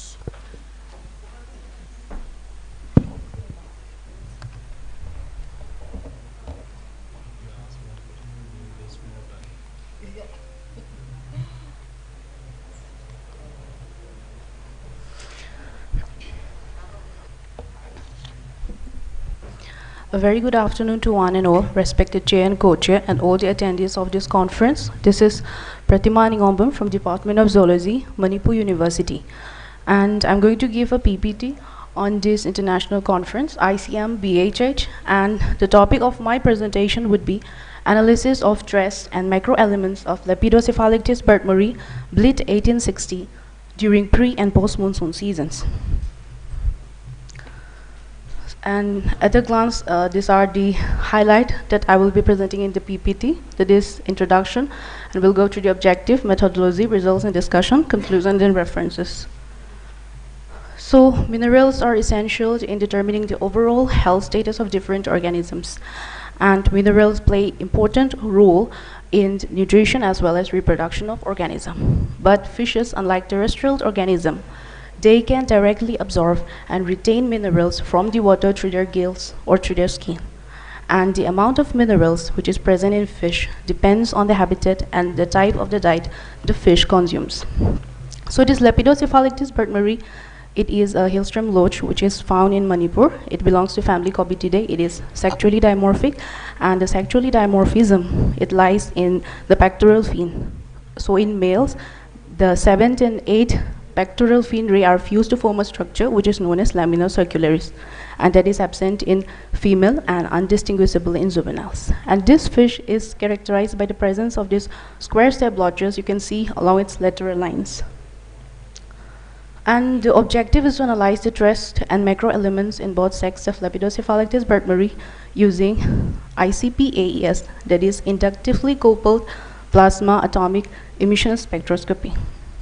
And these are the sampling sites along with their coordinates. So first the fish sample were collected, and after the collection the male and females were identified, and after that they are separated. And they are separated according to their length and their weight. So for this particular analysis, only similar length fishes were used. So the most commonly occurring length group lies within 8 to 9 centimeter, and weight ranges from 2.75 to 3.5 gram. So these fishes are dried and then homogenized, and the powder form is used for further analysis in this spectrometer. So a total of 9 trace elements and 5 essential macro elements were found, and the concentration was varied. And since ICP-AES gave its result in ppm, it is converted to milligram per 100 gram for our convenience. And male species had various elements with concentration, highest ranging from calcium and lowest up to cobalt. And male species had higher calcium as compared to female. And the most abundant macro element were in this order: calcium, phosphorus, potassium, then sodium and magnesium, and the peak concentration were found during the post-monsoon season. And likewise in females, they have different concentrations in 2 different seasons. And among the trace element, iron and zinc had the highest concentration, and other trace elements like nickel and selenium were detected in very low concentration, that is below 0.01 ppm. So these are the macro elements. The bar graph, it shows the different concentration of the macro elements. Here the value of the calcium is higher in post-monsoon season as compared to the pre-monsoon season. Other than that, there's not that much difference in other elements. And among the trace element, the value of the element, it increases towards the post-monsoon season. And this is the physicochemical characters of the sampling sites. Here, the parameters vary between the 2 different seasons. So in calcium, it has higher value in post-monsoon season when compared with the pre. Likewise, sodium also, it has higher concentration in pre-monsoon season. So to conclude, the value of minerals differ in seasons and in both sex, and the mineral content also differ in different seasons.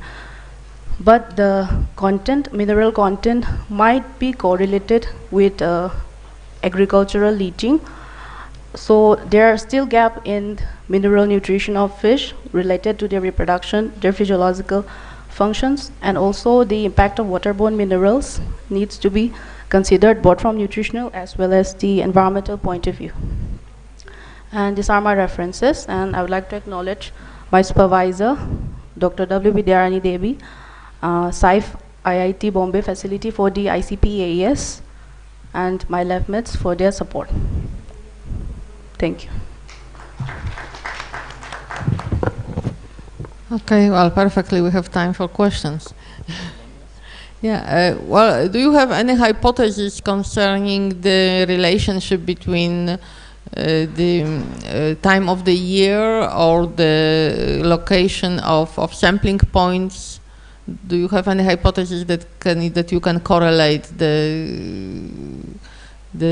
values that you obtained with, for example, sampling points?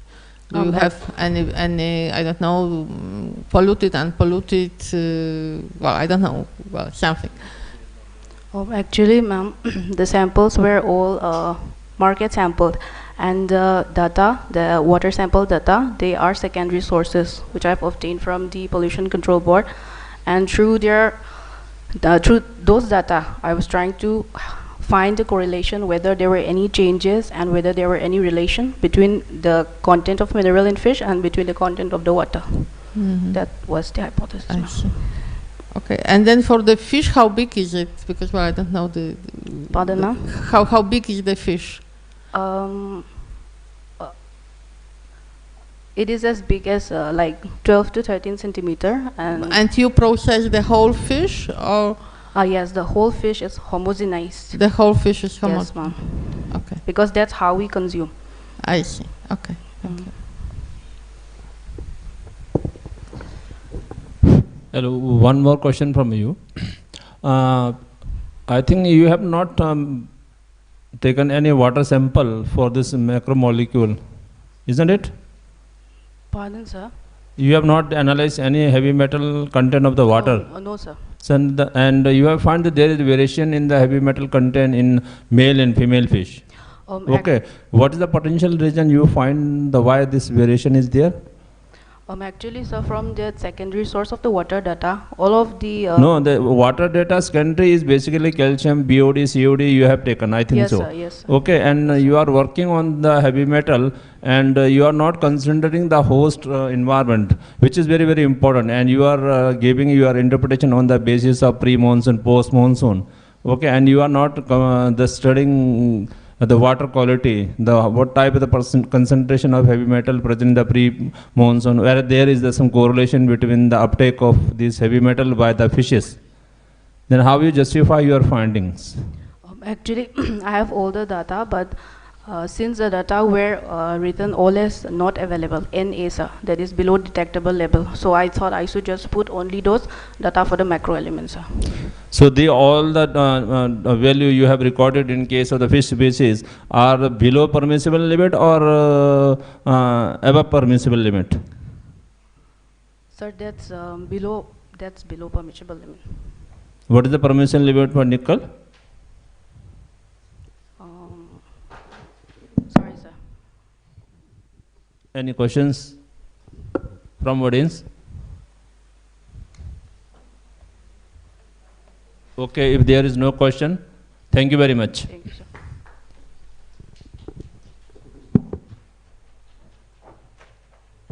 Now next presenter is S. Mexico. Yes. Okay, he will presenting his presentation on the topic of phylogenetic analysis of ogmatic lenses.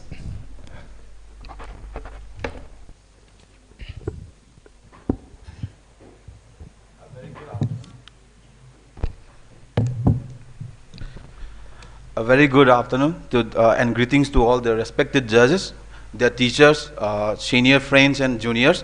So thank you for being here. I'm Mexico Sorokaivam from Department of Zoology, Manipur University. So today I'm going to talk you about the phylogenetic analysis of Ogma decalinites from Mizoram by using the D2, D3 sequences of 28S rDNA sequence. So these are some of the agenda which we'll be going to discuss today. So coming to the introduction, so let us see what is the Ogma. So the Ogma is the lower groups of the invertebrates belonging to the phylum Nemahelminthes or Aschelhelminthes. So the genus Ogma was proposed by the Southern in the year 1914. And they are also commonly known as the ring nematodes because their body annulation seems like it is made up of a ring. And according to the Garrett 1966, they are plant parasitic nematodes and infecting to the roots of the various plants ranging from small herbaceous plant to the woody perennial trees as an obligate ectoparasites. Then beside the virus, bacteria, fungi and other agricultural pests, the species belonging to the genus Ogma is also one of the major pathogens that can cause the various diseases and the disorders to the various plants like the agricultural crops, horticultural crops and other crops, there are other plants that are grown in the wild. So according to the Ferris et al. 2012, so the species belonging to the Ogma, they can cause the various disorders and the diseases. Some are root growth suppression, stunted growth, lesions and gold formations and the necrosis of the leaves. So by causing such type of the diseases or the disorder, so they can, such type of the organism decreases the productivity of the crops. So these are the general morphologies of the Ogma species. So this one is the light microscopy images of Ogma species. So this is the bulval region and this is the head region and this is the tail. So one of the main identifying characters of this Ogma species is the presence of the short triangular scales in a longitudinal rows. So this is the same images of the Ogma species. So we have seen this is the scale that are present arranged in the longitudinal row starting from their head regions till up to the tail regions. So coming to the materials and methods, so I have divided into two sections. So this is the this is the materials and method for the morphological analysis. So firstly, I have collected the soil sample from the two different districts of the Mizoram, namely Aizawl districts and the Saitwal districts. So after collecting the soil sample, I have recorded the GPS locations and name of the plant, name of the host plant. Then it is brought to the laboratories and analyzes the further processes such as scoop, sievings and decanting methods, followed by the Baermel funnel techniques. And after completing the Baermel funnel techniques, the Sindhouse slow dehydration methods were carried out for the 15 days. Then after completing the 15 days, the nematodes were taken out from the desiccators and prepared the slide for their morphological studies. And coming to the molecular analysis, the species which we're going to analyze for the molecular, I have preserved in the days. Days is the one of the preservatives. So so from the days the nematodes were taken out, and it is washed in the distilled water for the fourth time for the proper rehydration and the proper removal of the dirt from their cuticles.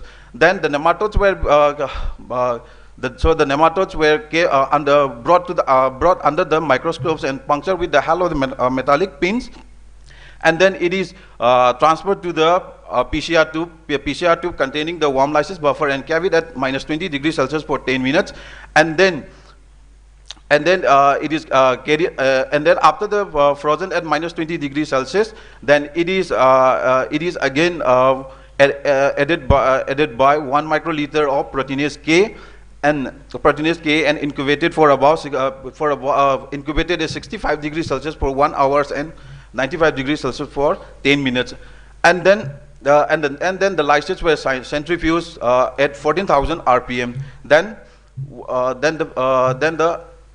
the extracted genomes were sequenced, and then the sequence or the data what I have get has been deposited to the GenBank after the assemblies, and then constructed the phylogenetic tree by using the Megaten software. So coming to the results, so I have divided into 3 sections in this result. So coming to the first, this is the morphological characterization. So this is the female Ogma decalinatus species. So one of the distinguishing character of this Ogma decalinatus is the presence of the triangular scales in a various number. That means 8 to 10 scale in the mid body, then 6 to 8 at the anterior regions, and 3 to 4 at the bulbal regions. And another distinguishing character is the head truncated with the 2 equal annuals. So others are some of the characters of the Ogma decalinatus. So during my studies, I didn't detect the male in the samples. So these Ogma decalinatus has been detected from the rhizosphere of Parkia species and the Saccharum officinarum, that is the sugarcane from the Aizawl districts and the Saitwal districts.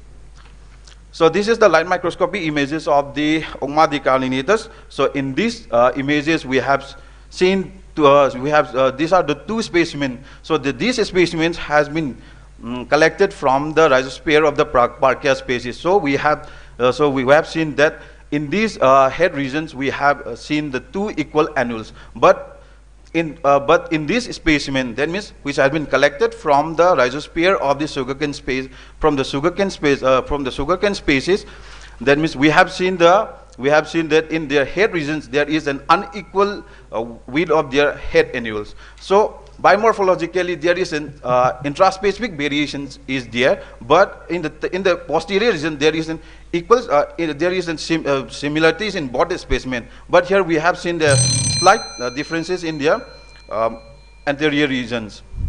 And these are the comparative tables of the Ogma decalinatus from the Venezuela and the South African.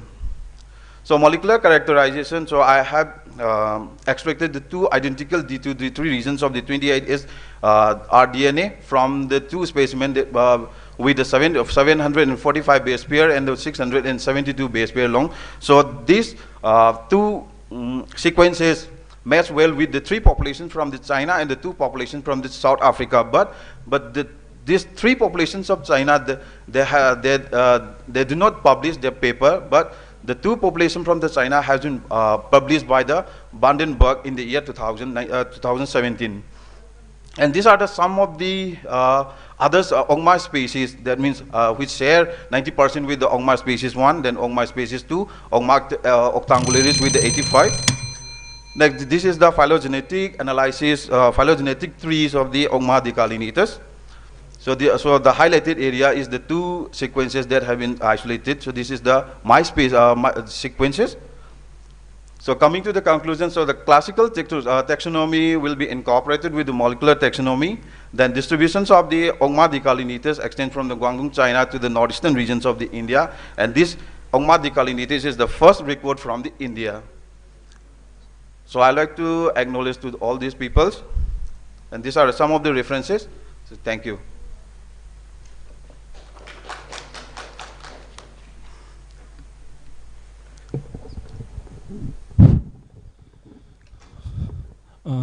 Can you tell me how many species of ogma is there in our in our country? In countries, sir. So in our country, sir. So this is the first specimen that has been reported from the India, sir. You are the first one to report yeah. this one. Yeah.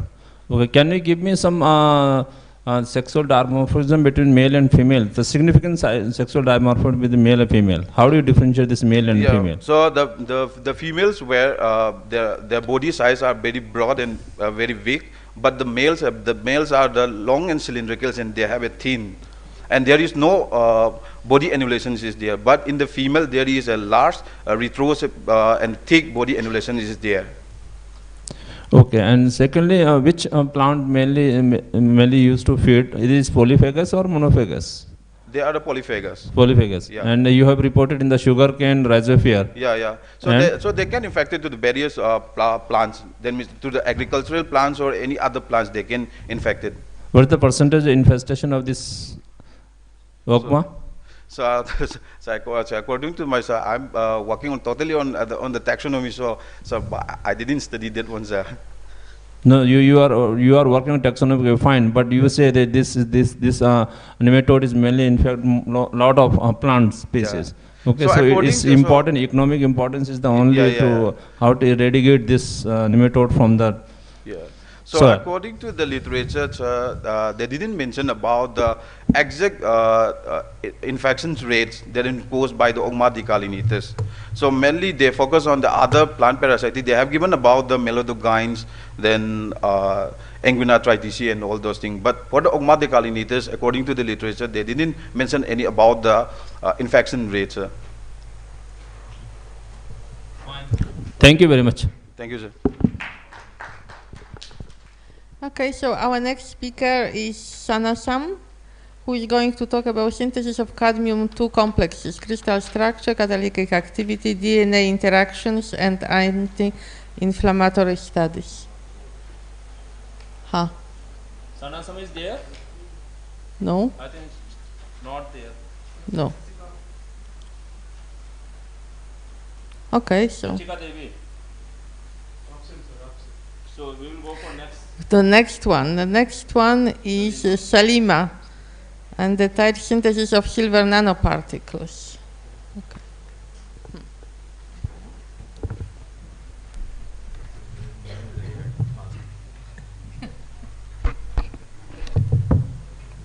A very good afternoon, everyone.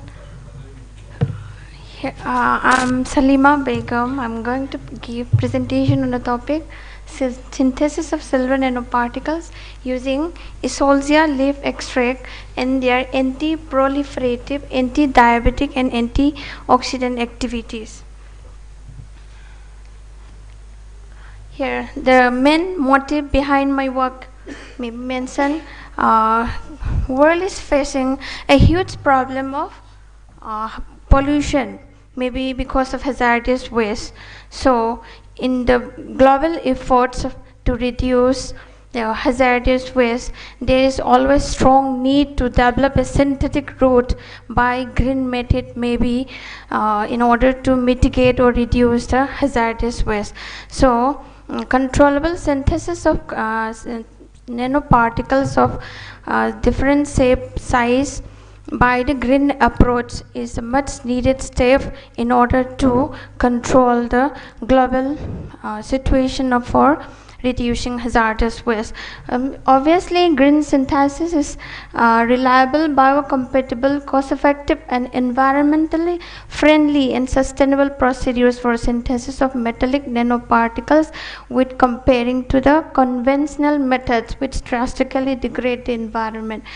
And with the help of Escherichia ciliata, the reason for choosing this plant, there is history in the literature survey. There is long history for using as a traditional method for the anti-cancer, anti-inflammatory properties. So since metallic nanoparticles also having anti-cancerous properties, synergistic effect might have occurred, and the efficiency of the silver nanoparticles formed may be increased when the Escherichia ciliata is absorbed over the metal surface. Some of the objectives are to first of all to synthesize the silver nanoparticle successfully and to characterize it by using various techniques, and to analyze the phytochemical profile with by the preliminary qualitative and with the help of HRLCMS. And DFT studies on the reduction of the silver nitrate with the most dominant phytochemicals present, and moreover to find out, to test activity, the antioxidant, anti-diabetic, anti-cancer activity against the high CT15, high human lung cancer and cervical cancer cell lines of my synthesized silver nanoparticles. Here nanoparticles, basically nanoparticles sizes ranges between 1 to 100 nanometer. So nanoparticle properties like small size, large surface area to volume ratio, optical, magnetic and chemical properties made them as a novel biomedical applications. There are various kinds of metallic nanoparticles. The reason for choosing this silver specifically because of having excellent optical and electronic properties and available in abundance. Moreover, also stable catalytic, wide range of toxicity to microorganisms and wide range medical applications. Next, these are the materials and methods. Scheme of the reaction. Here is the plant Isolzia ciliata, and the powdered form of cells we made it, and with 10 gram with the help of the ethanolic. We made it with the plant extract. Then 100 ml of the silver nitrate of 10 millimolars again added with the 10 millimole of plant extract. Here comes the picture after heating, and this is the UV spectra. UV spectra here shows the intensity keeps on increasing up to 30 minutes, but it becomes stagnant after 30 minutes, and it shows the silver almost gets reduced to silver nanoparticles. Results and discussion we will discuss here. XRD studies FTIR EDX. In the XRD, from the XRD graph, crystallite size with the help of the Serre equation formula we can calculate, and we got the around 8.52 nanometer plus. And from the IR graph, IR, say this red line for the silver nanoparticle, and the leaf extract is for the black color. And from disappearance of the peaks and slight shifting of peaks indicates the dual role of E. ciliata leaf extract, both as the reducing agent as well as the stabilizing agent. And from in this EDX spectrum, peak at the around 3 keV was due to the presence of silver 11. TEM images from here. This is my TEM images of my synthesized silver nanoparticles, and here said pattern of the polycrystalline nature of my synthesized biosynthesized nanoparticle lattice fringes, and here shows the histogram showing particle size diameter. This is a DLS. From DLS we can see the beta potential value is minus 59.4 electron volt, and this shows that the synthesized nanoparticle is becoming quite stable. Here the phytochemical profile of E. ciliata leaf extract. First of all, we make preliminary qualitative phytochemical analysis. From here we can see some of the different phytochemicals present over here, and in order to know more bioactive compounds, we tested for the HRLCMS. From here we have selected most dominant 4 compounds according based to the abundant amount. Here this is some of the chemical structures of the most dominant identified compounds in E. ciliata leaf extract. And these are the names 1, 2, 3, 4 here. Then density functional theory. This is mainly for in order to know which compound will be mainly responsible for reducing the silver nitrate to silver nanoparticles. Compound 1, some of the parameters like dissociation energy, association energy, homolomogam activation energy are considered over here.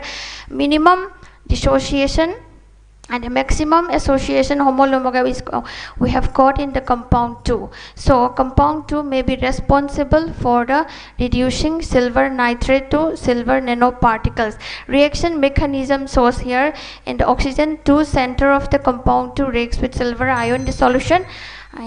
Again, homologous, some parameters, this shows that 2.88 electron volts here in the compound too. So application part, antioxidant activity, anti-diabetic, cytotoxic activity have been tested, and these are the results. Antioxidant activity we have got, yeah, synergistic effect is occurring here. Silver leaf extract also we have conducted IC50 only we got in the 31.4 in the DPPase activity, but silver nanoparticle here with the help of this EC leaf extract 9.25. This shows that potential antioxidant activity, shows a very anti-diabetic. Also we have conducted alpha glucosidase, alpha amylase enzyme assay. Here also we and my synthesized silver nanoparticles we have put the value of the IC we have found 26.87 IC50 value. Now in cytotoxicity activity, comparing with these three cell lines, A549 has minimum IC50 value, and this shows that my synthesized is quite cytotoxic activity. Conclusion part, yeah. The successfully synthesized DFT studies also revealed this possible mechanism, and compared to HeLa and HCT1, A549 cell was more sensitive. Yeah, lastly, in the pharmaceutical industry, the green synthesized ECAGNPS may be used in the production of antioxidant diabetic drugs. Thank you.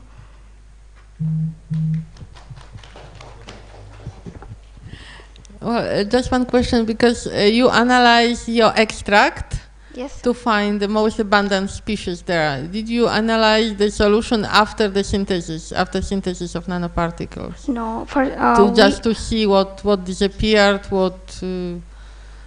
Pardon, ma'am? Yeah, because well, you found the most abundant species in your extract. Yes, sir. And yes, then you use this extract for synthesis of nanoparticles. Yes, ma'am. And then there might be a possibility to analyze the extract after the synthesis. No, it's before the synthesis. I know that you analyzed before, but yeah, if you compared before and after, it might give you some extra. No, it's already absorbed on the nanoparticle, so we cannot make it separated once it has been formed as a nanoparticle. Leaf extract can't be separated. You cannot separate nanoparticles from the solution, from the reaction solution? Leaves are extract already absorbed on the silver nanoparticle surface, so we cannot make it extract separated. No, I don't mean to analyze what is sorbed on the nanoparticle. I mean the reaction solution, yes, to remove nanoparticles and to see what is left.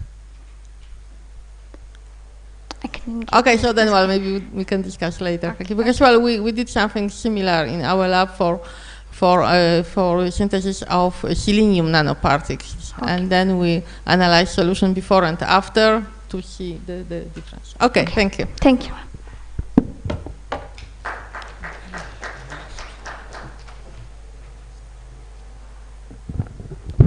Next presenter, Sonam.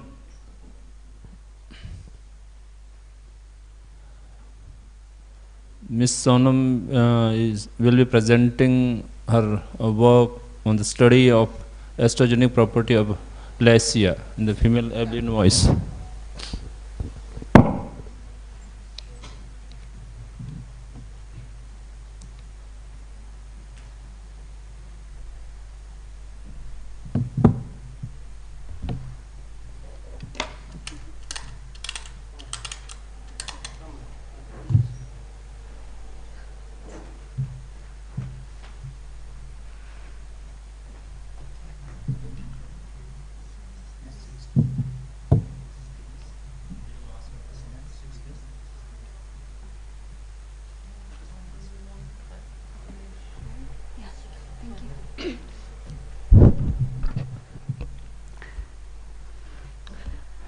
A warm good evening to everyone present here, respected faculties of the Manipur University, respected judges, and other delegates. I am Ms. Sonam Derma from Rajiv Gandhi University, and today I am honored to present to you my research work on the study of estrogenic properties of Lycia spinosa in female albino mice.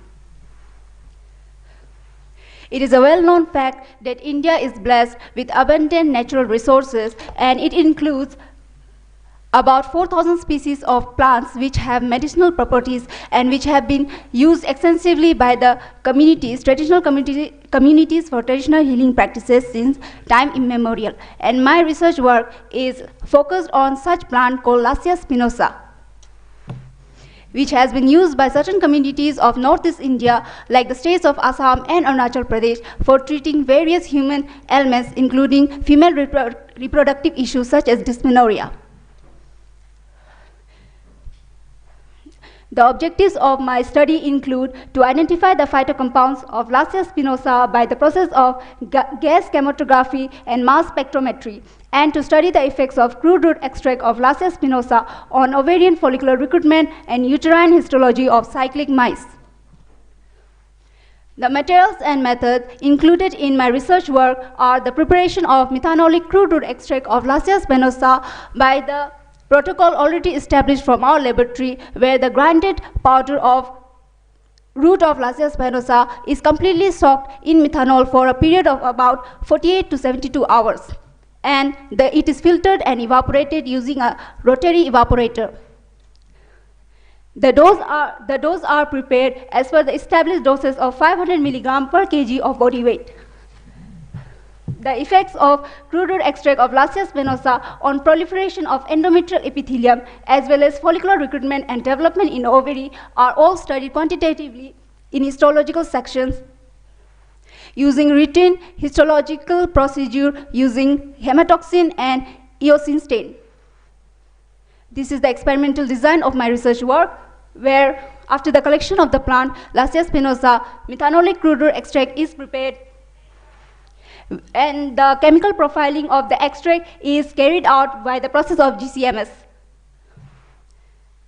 The animal model for my research work are divided into two groups. One is the control group, that is vehicle or water treated, and the other group consists of the extract treated group. The ovarian histology and uterine histology of both the groups are studied. Coming to the results sections, these are the photomicrographs of uterine histology of controlled female mice and treated female mice.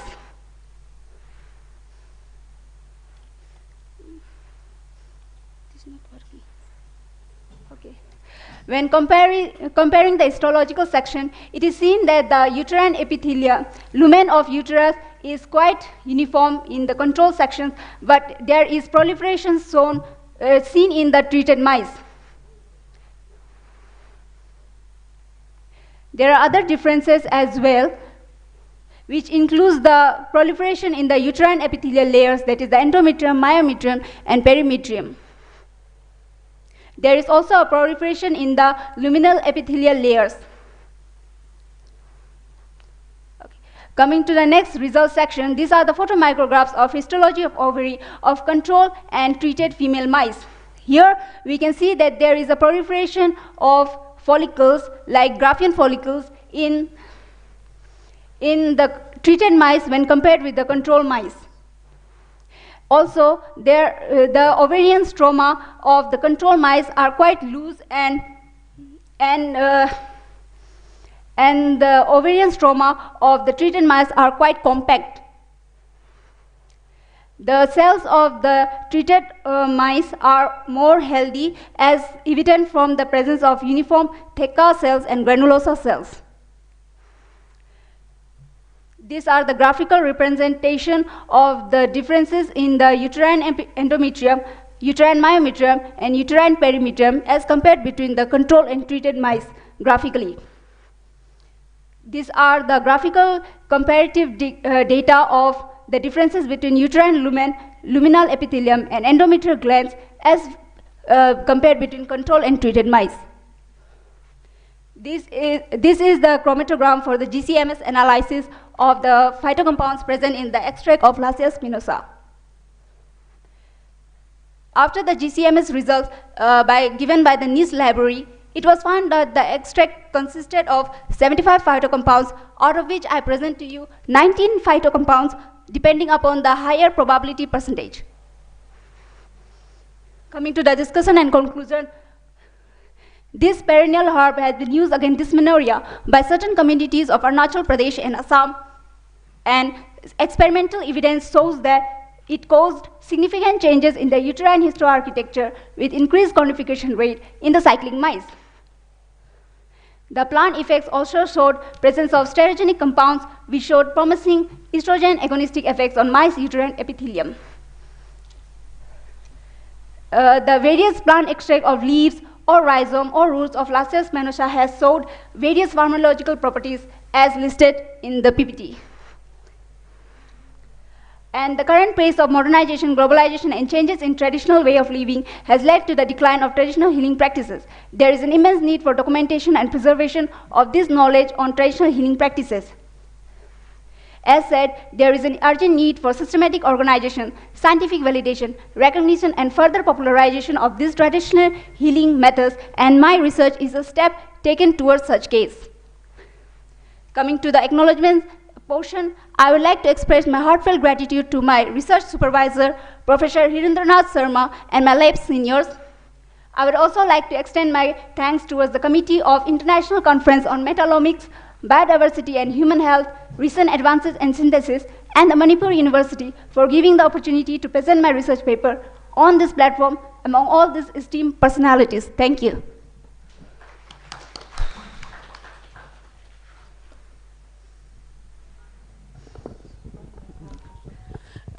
Well, just a question, what would be the, because well, you say, and then I like it very much, that you want to preserve traditional ways, traditional medicine. So what would be the now, well, industrial equivalent for this treatment? Thank you for the question. If I'm not wrong, you're asking like, what would be the comparative use between the allopathic or these traditional medicines. Am I right, ma'am? Like, you are asking me about the comparison between... Yeah, because, well, then it means that, well, you would like to go back to traditional medicine, and then, so you want to replace, I guess, existing industrial product with this extract. So what is the what is your industrial competitor? Thank you for the question, ma'am. It is a well-known fact that whenever we get sick, we just take over-the-counter drugs. If you are having a headache, we'll just go to the pharmacy, get a painkiller, Nimesulide, something, paracetamol, and treat ourselves. But over the course of time, that may give us temporary solution to our issues, health issues, but over the long run, it is a hazard for our health. But when we talk about traditional healing methods, just like Ayurveda, they are slow in their healing practices, but overall they don't give much side effects. But as stated in the afternoon sessions, there are many healing methods which may not have scientific validation, which may contain certain harmful toxins. So that's why we need to produce a scientific validation through our such kind of researches and find out a safe solution which is a buffer zone between scientific practices and including the traditional healing methods. So we get more safer options for treating human ailments. I hope that answers. Okay, fine. Thank you very much. Small query. You have isolated n number of phyto compound in your extract. Okay, which is the more potent phyto compound which will help in this regulation of this estrogenic properties? Thank you for the question, sir.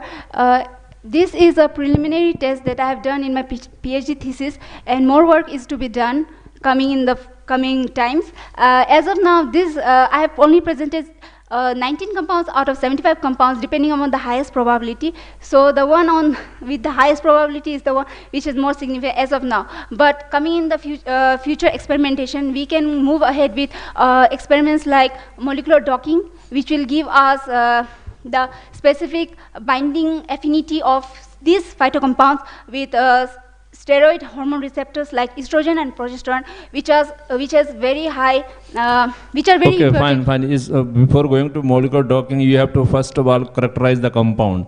Okay, then because the n number can't be done by molecular docking. Okay, so you will have characterize that using different tools. So you will characterize the compound, then you can go further work. Thank you very much. Thank you, sir. Thank you, ma'am.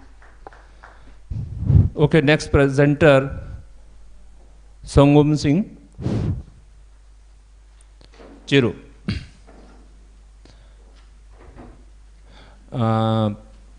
Mr. Chiru is delivering his talk on the checklist of the ceramicid beetles, Coleoptera of Manipur. Once again, a very good evening to you all. My name is THD Songom Singh Chiro, entomology researcher, Manipur University. Today I'll be presenting on the topic, a checklist of the ceramicid beetles, Insecta Coleoptera of Manipur. Beetles belongs to one of the largest insect order, Coleoptera. It has 4 main suborders, and which is constituted by 160 families. So out of these 160 families, today we will discuss one of the largest family, that is Cerambycidae, which is commonly known as longhorn beetles or rounded borer beetles. Within this single family, Cerambycidae or longhorn beetles, 35,000 species under 11 subfamilies has been recorded in the world. In India, 1,555 species has been recorded, out of which Northeast accounts for the highest, that is 38.1%. Coming to the context of Manipur,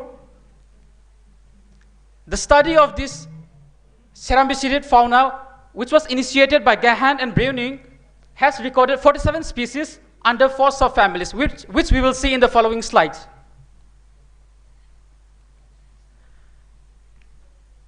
The presence of this longhorn antenna and the modification of this forewings into a hard sheet covering called elytrum or elytra, and the presence of this chewing mouthpart are some of the distinguishing features of this group of insect, which is longhorn beetles.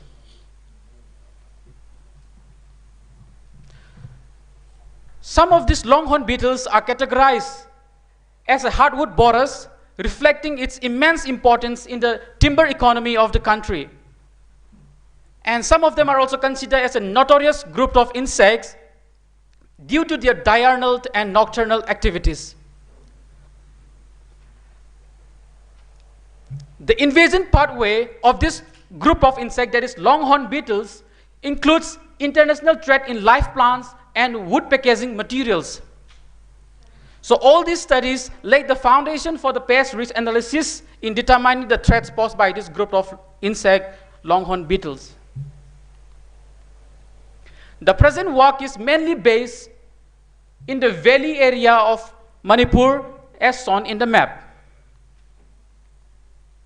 Among the various collection methods of this group of insect beetles, hand picking method,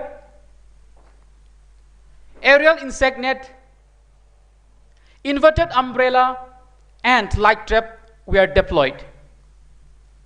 So the collected specimens were placed in a killing jar and pinned.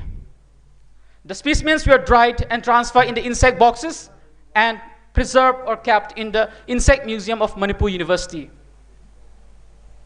So this table highlights the checklist of ceramicid fauna of Manipur, which includes 4 subfamilies with their representative species, and which we will see these images in the following slides. So in the present study, 27 species were recorded, out of which 22 species were new reports from the current study. And within these 22 species, 15 species, the highest 15 species were recorded from the subfamily Laminae, and 1 species from the subfamily Prioninae. So, from the subfamily Cerambycinae, some of the new reports includes Alistis holocericea, Chlorophorus annularis, Rhytidodera baurensi, Hoplocerambic spinocornis, and we have Stromasium longicorni. So these are some of the newly reported cerambicids from the subfamily Cerambicinae. And next, from the subfamily Laminae, we also have new reports. Some of them includes Bathosera numita, Bathosera davidis, Xylorhiza adusta, Thysia wallichi, Stibera tetraspilota, and we have this Mesosa nebulosa. So these are some of the newly reported cerambicids from the subfamily Laminae. And next, from the subfamily Prioninae, we have only 2 species recorded in Manipur, and the first one is Exosoma cynicum ornaticol, and the latter one, that is Doristhanis granulosus. This is a new report from the current study.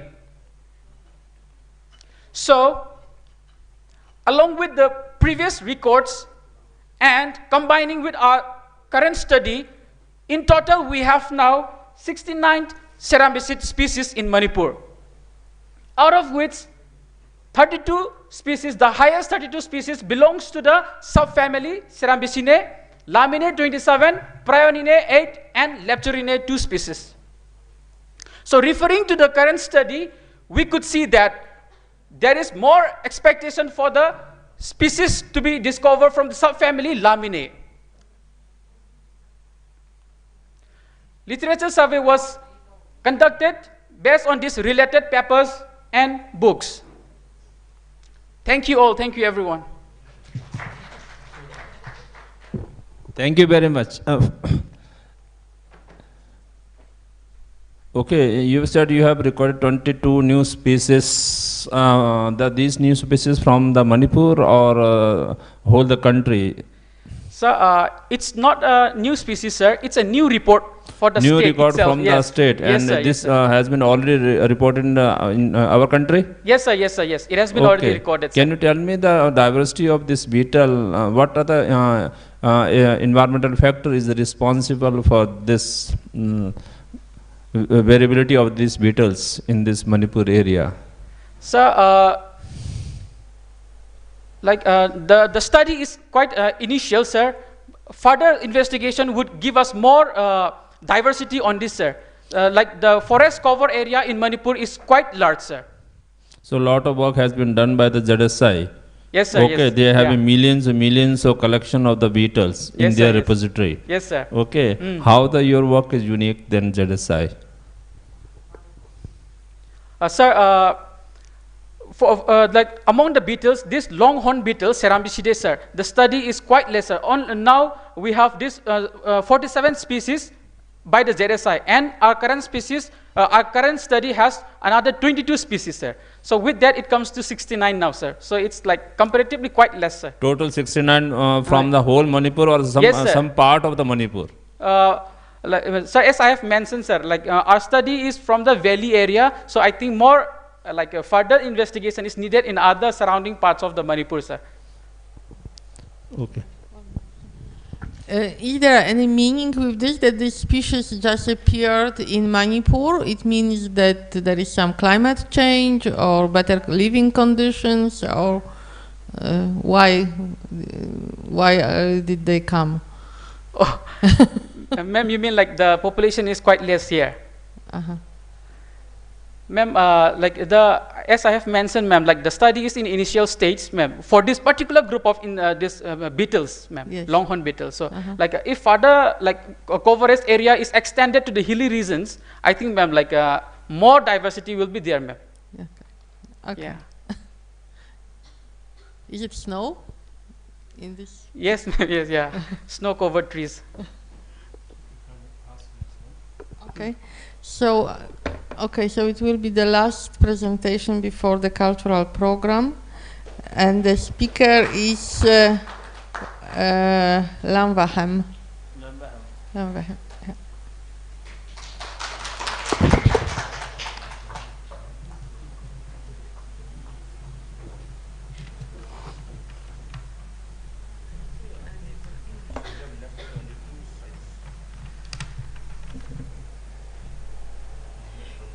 Good evening to everyone all present here, and good evening to ma'am and sir. Today the talk which I'm going to deliver is about elemental profile in freshwater edible insect of Manipur.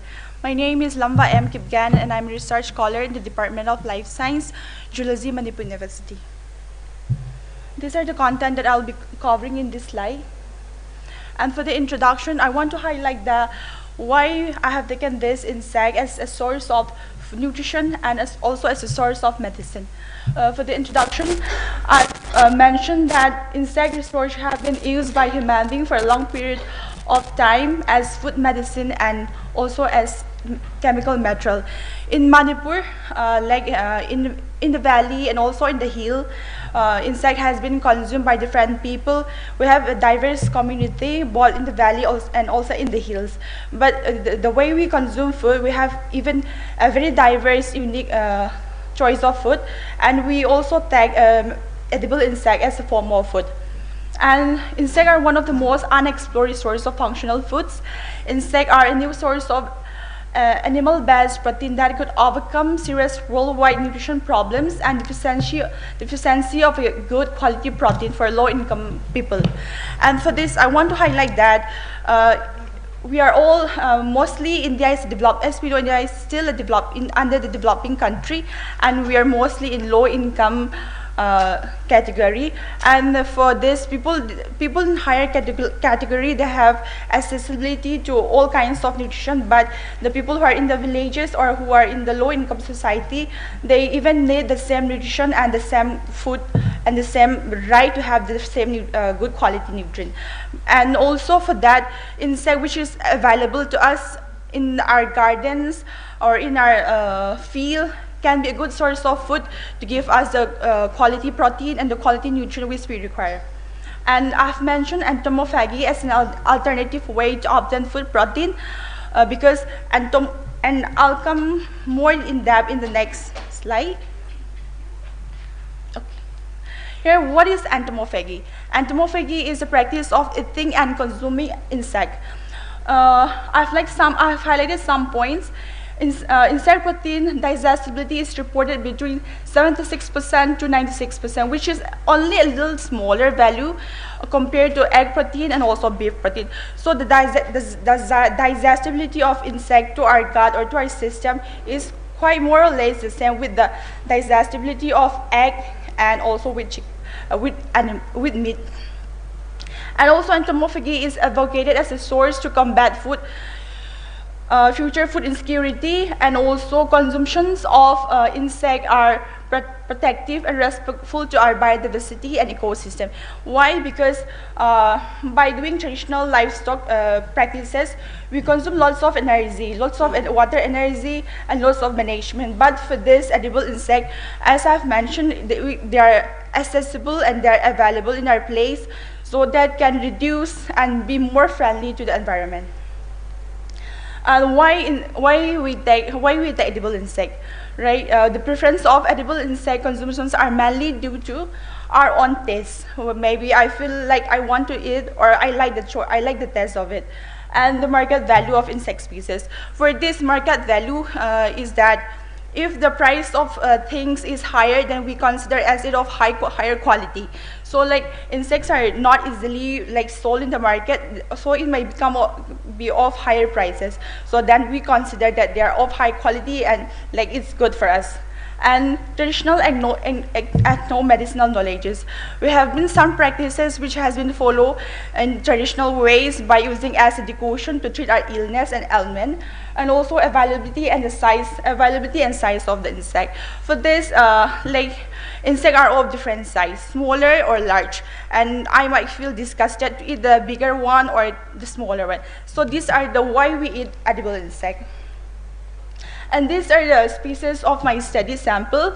Number one is Hydrus indicus, and Leucotrophus ruber, Cordyceps singhalenus, and Anas indicus. These are the insects which I have taken for my studies.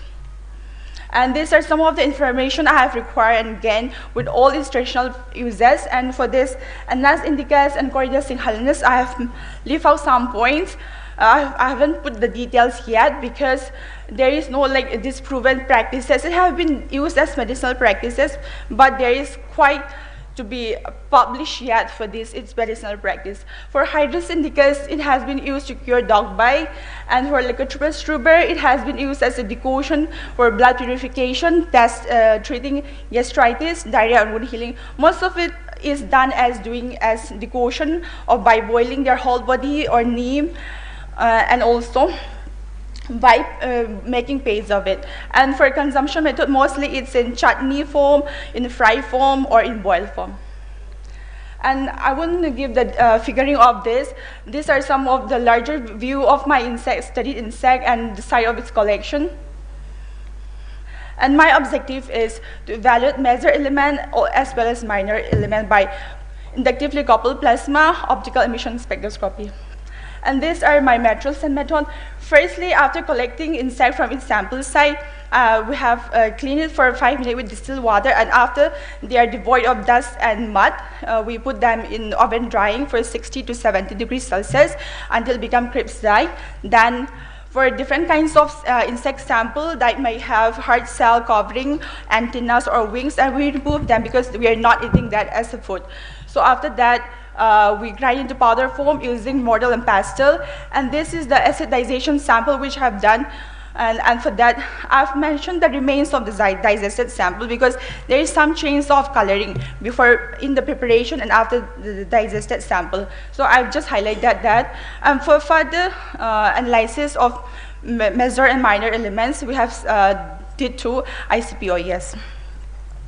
And these are the elemental concentrations of edible insect. They are given in microgram per 100 gram dry weight. And first, I'll talk about the toxic metals because here they are all not detectable in my analysis. The cadmium, arsenic, and lead, as we all know as toxic metal, has been not detected here. And I've highlighted some point in red color too. This signifies that it's the highest concentration present in potassium, calcium, phosphorus, manganese, magnesium, and so on. And this is the bar graph showing of major elements in the edible insect. And y-axis, it is represented by its values, and this is presented by the types of its different edible insect. And these are the recommended daily intakes I've attached together for its references according to the sample which I found in my species. And I just want to highlight this point because while carrying out this work, my work has been, I'm in my initial study, but my work has been approved by DST SERP to continue my work in more further process. I would just want to drop this in the middle. And for conclusion, that I want to conclude from my study is that ICPS analysis indicate the major and minor elements, and which has become essential for us, and the result supports the health benefits why we are consuming and what it did to our body. And I just want to end it with one quote from Hassler 2001, "Let food be thy medicine and medicine be thy food." And these are my references, and these are my acknowledgement, and thank you. Thank you very much. On the basis of your presentation, can you tell us whether this insect should be taken for protein or mineral? Sir, for protein also, for mineral also as well. But for protein, the study has also been already done that insect are good cheap source of protein. Study has been already done, and I'm doing the mineral source of good mineral for further analysis that not only in protein but it has good mineral as well. So I think it goes both together, sir. No, you said already protein work has been done. Yeah. Okay. Now you just on the basis of your mineral study. Okay. Can you tell us whether we will recommend for protein or whether we are recommend for the minerals? Sir, as my work is based on mineral, I think I would recommend it for mineral because my work is not focused on. I didn't do the protein work itself, but it's also a good source of protein.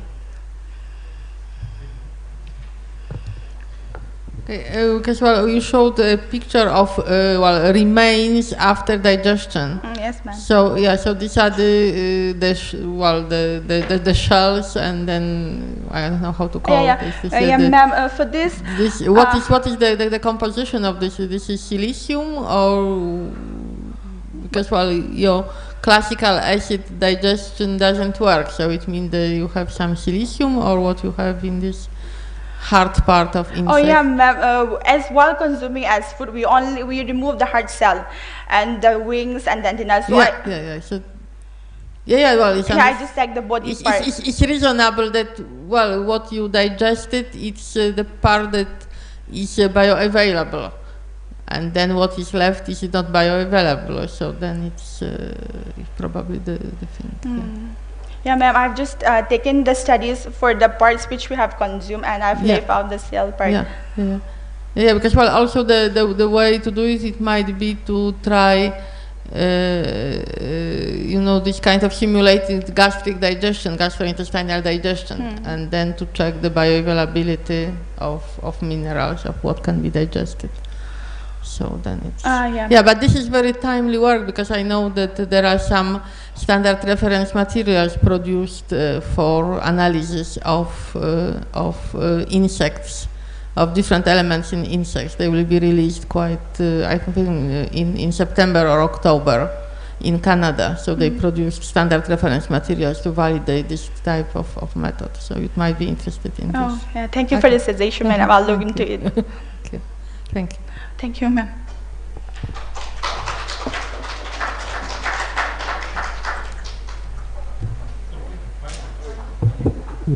It's fine. We have completed 13 presentation, I think. Almost we have covered our target. Thank you, everyone. Now we shall wrap up with the oral presentation and go to, we will head towards Centenary Hall for the cultural program, and after that we will have the gala dinner. Thank you, everyone.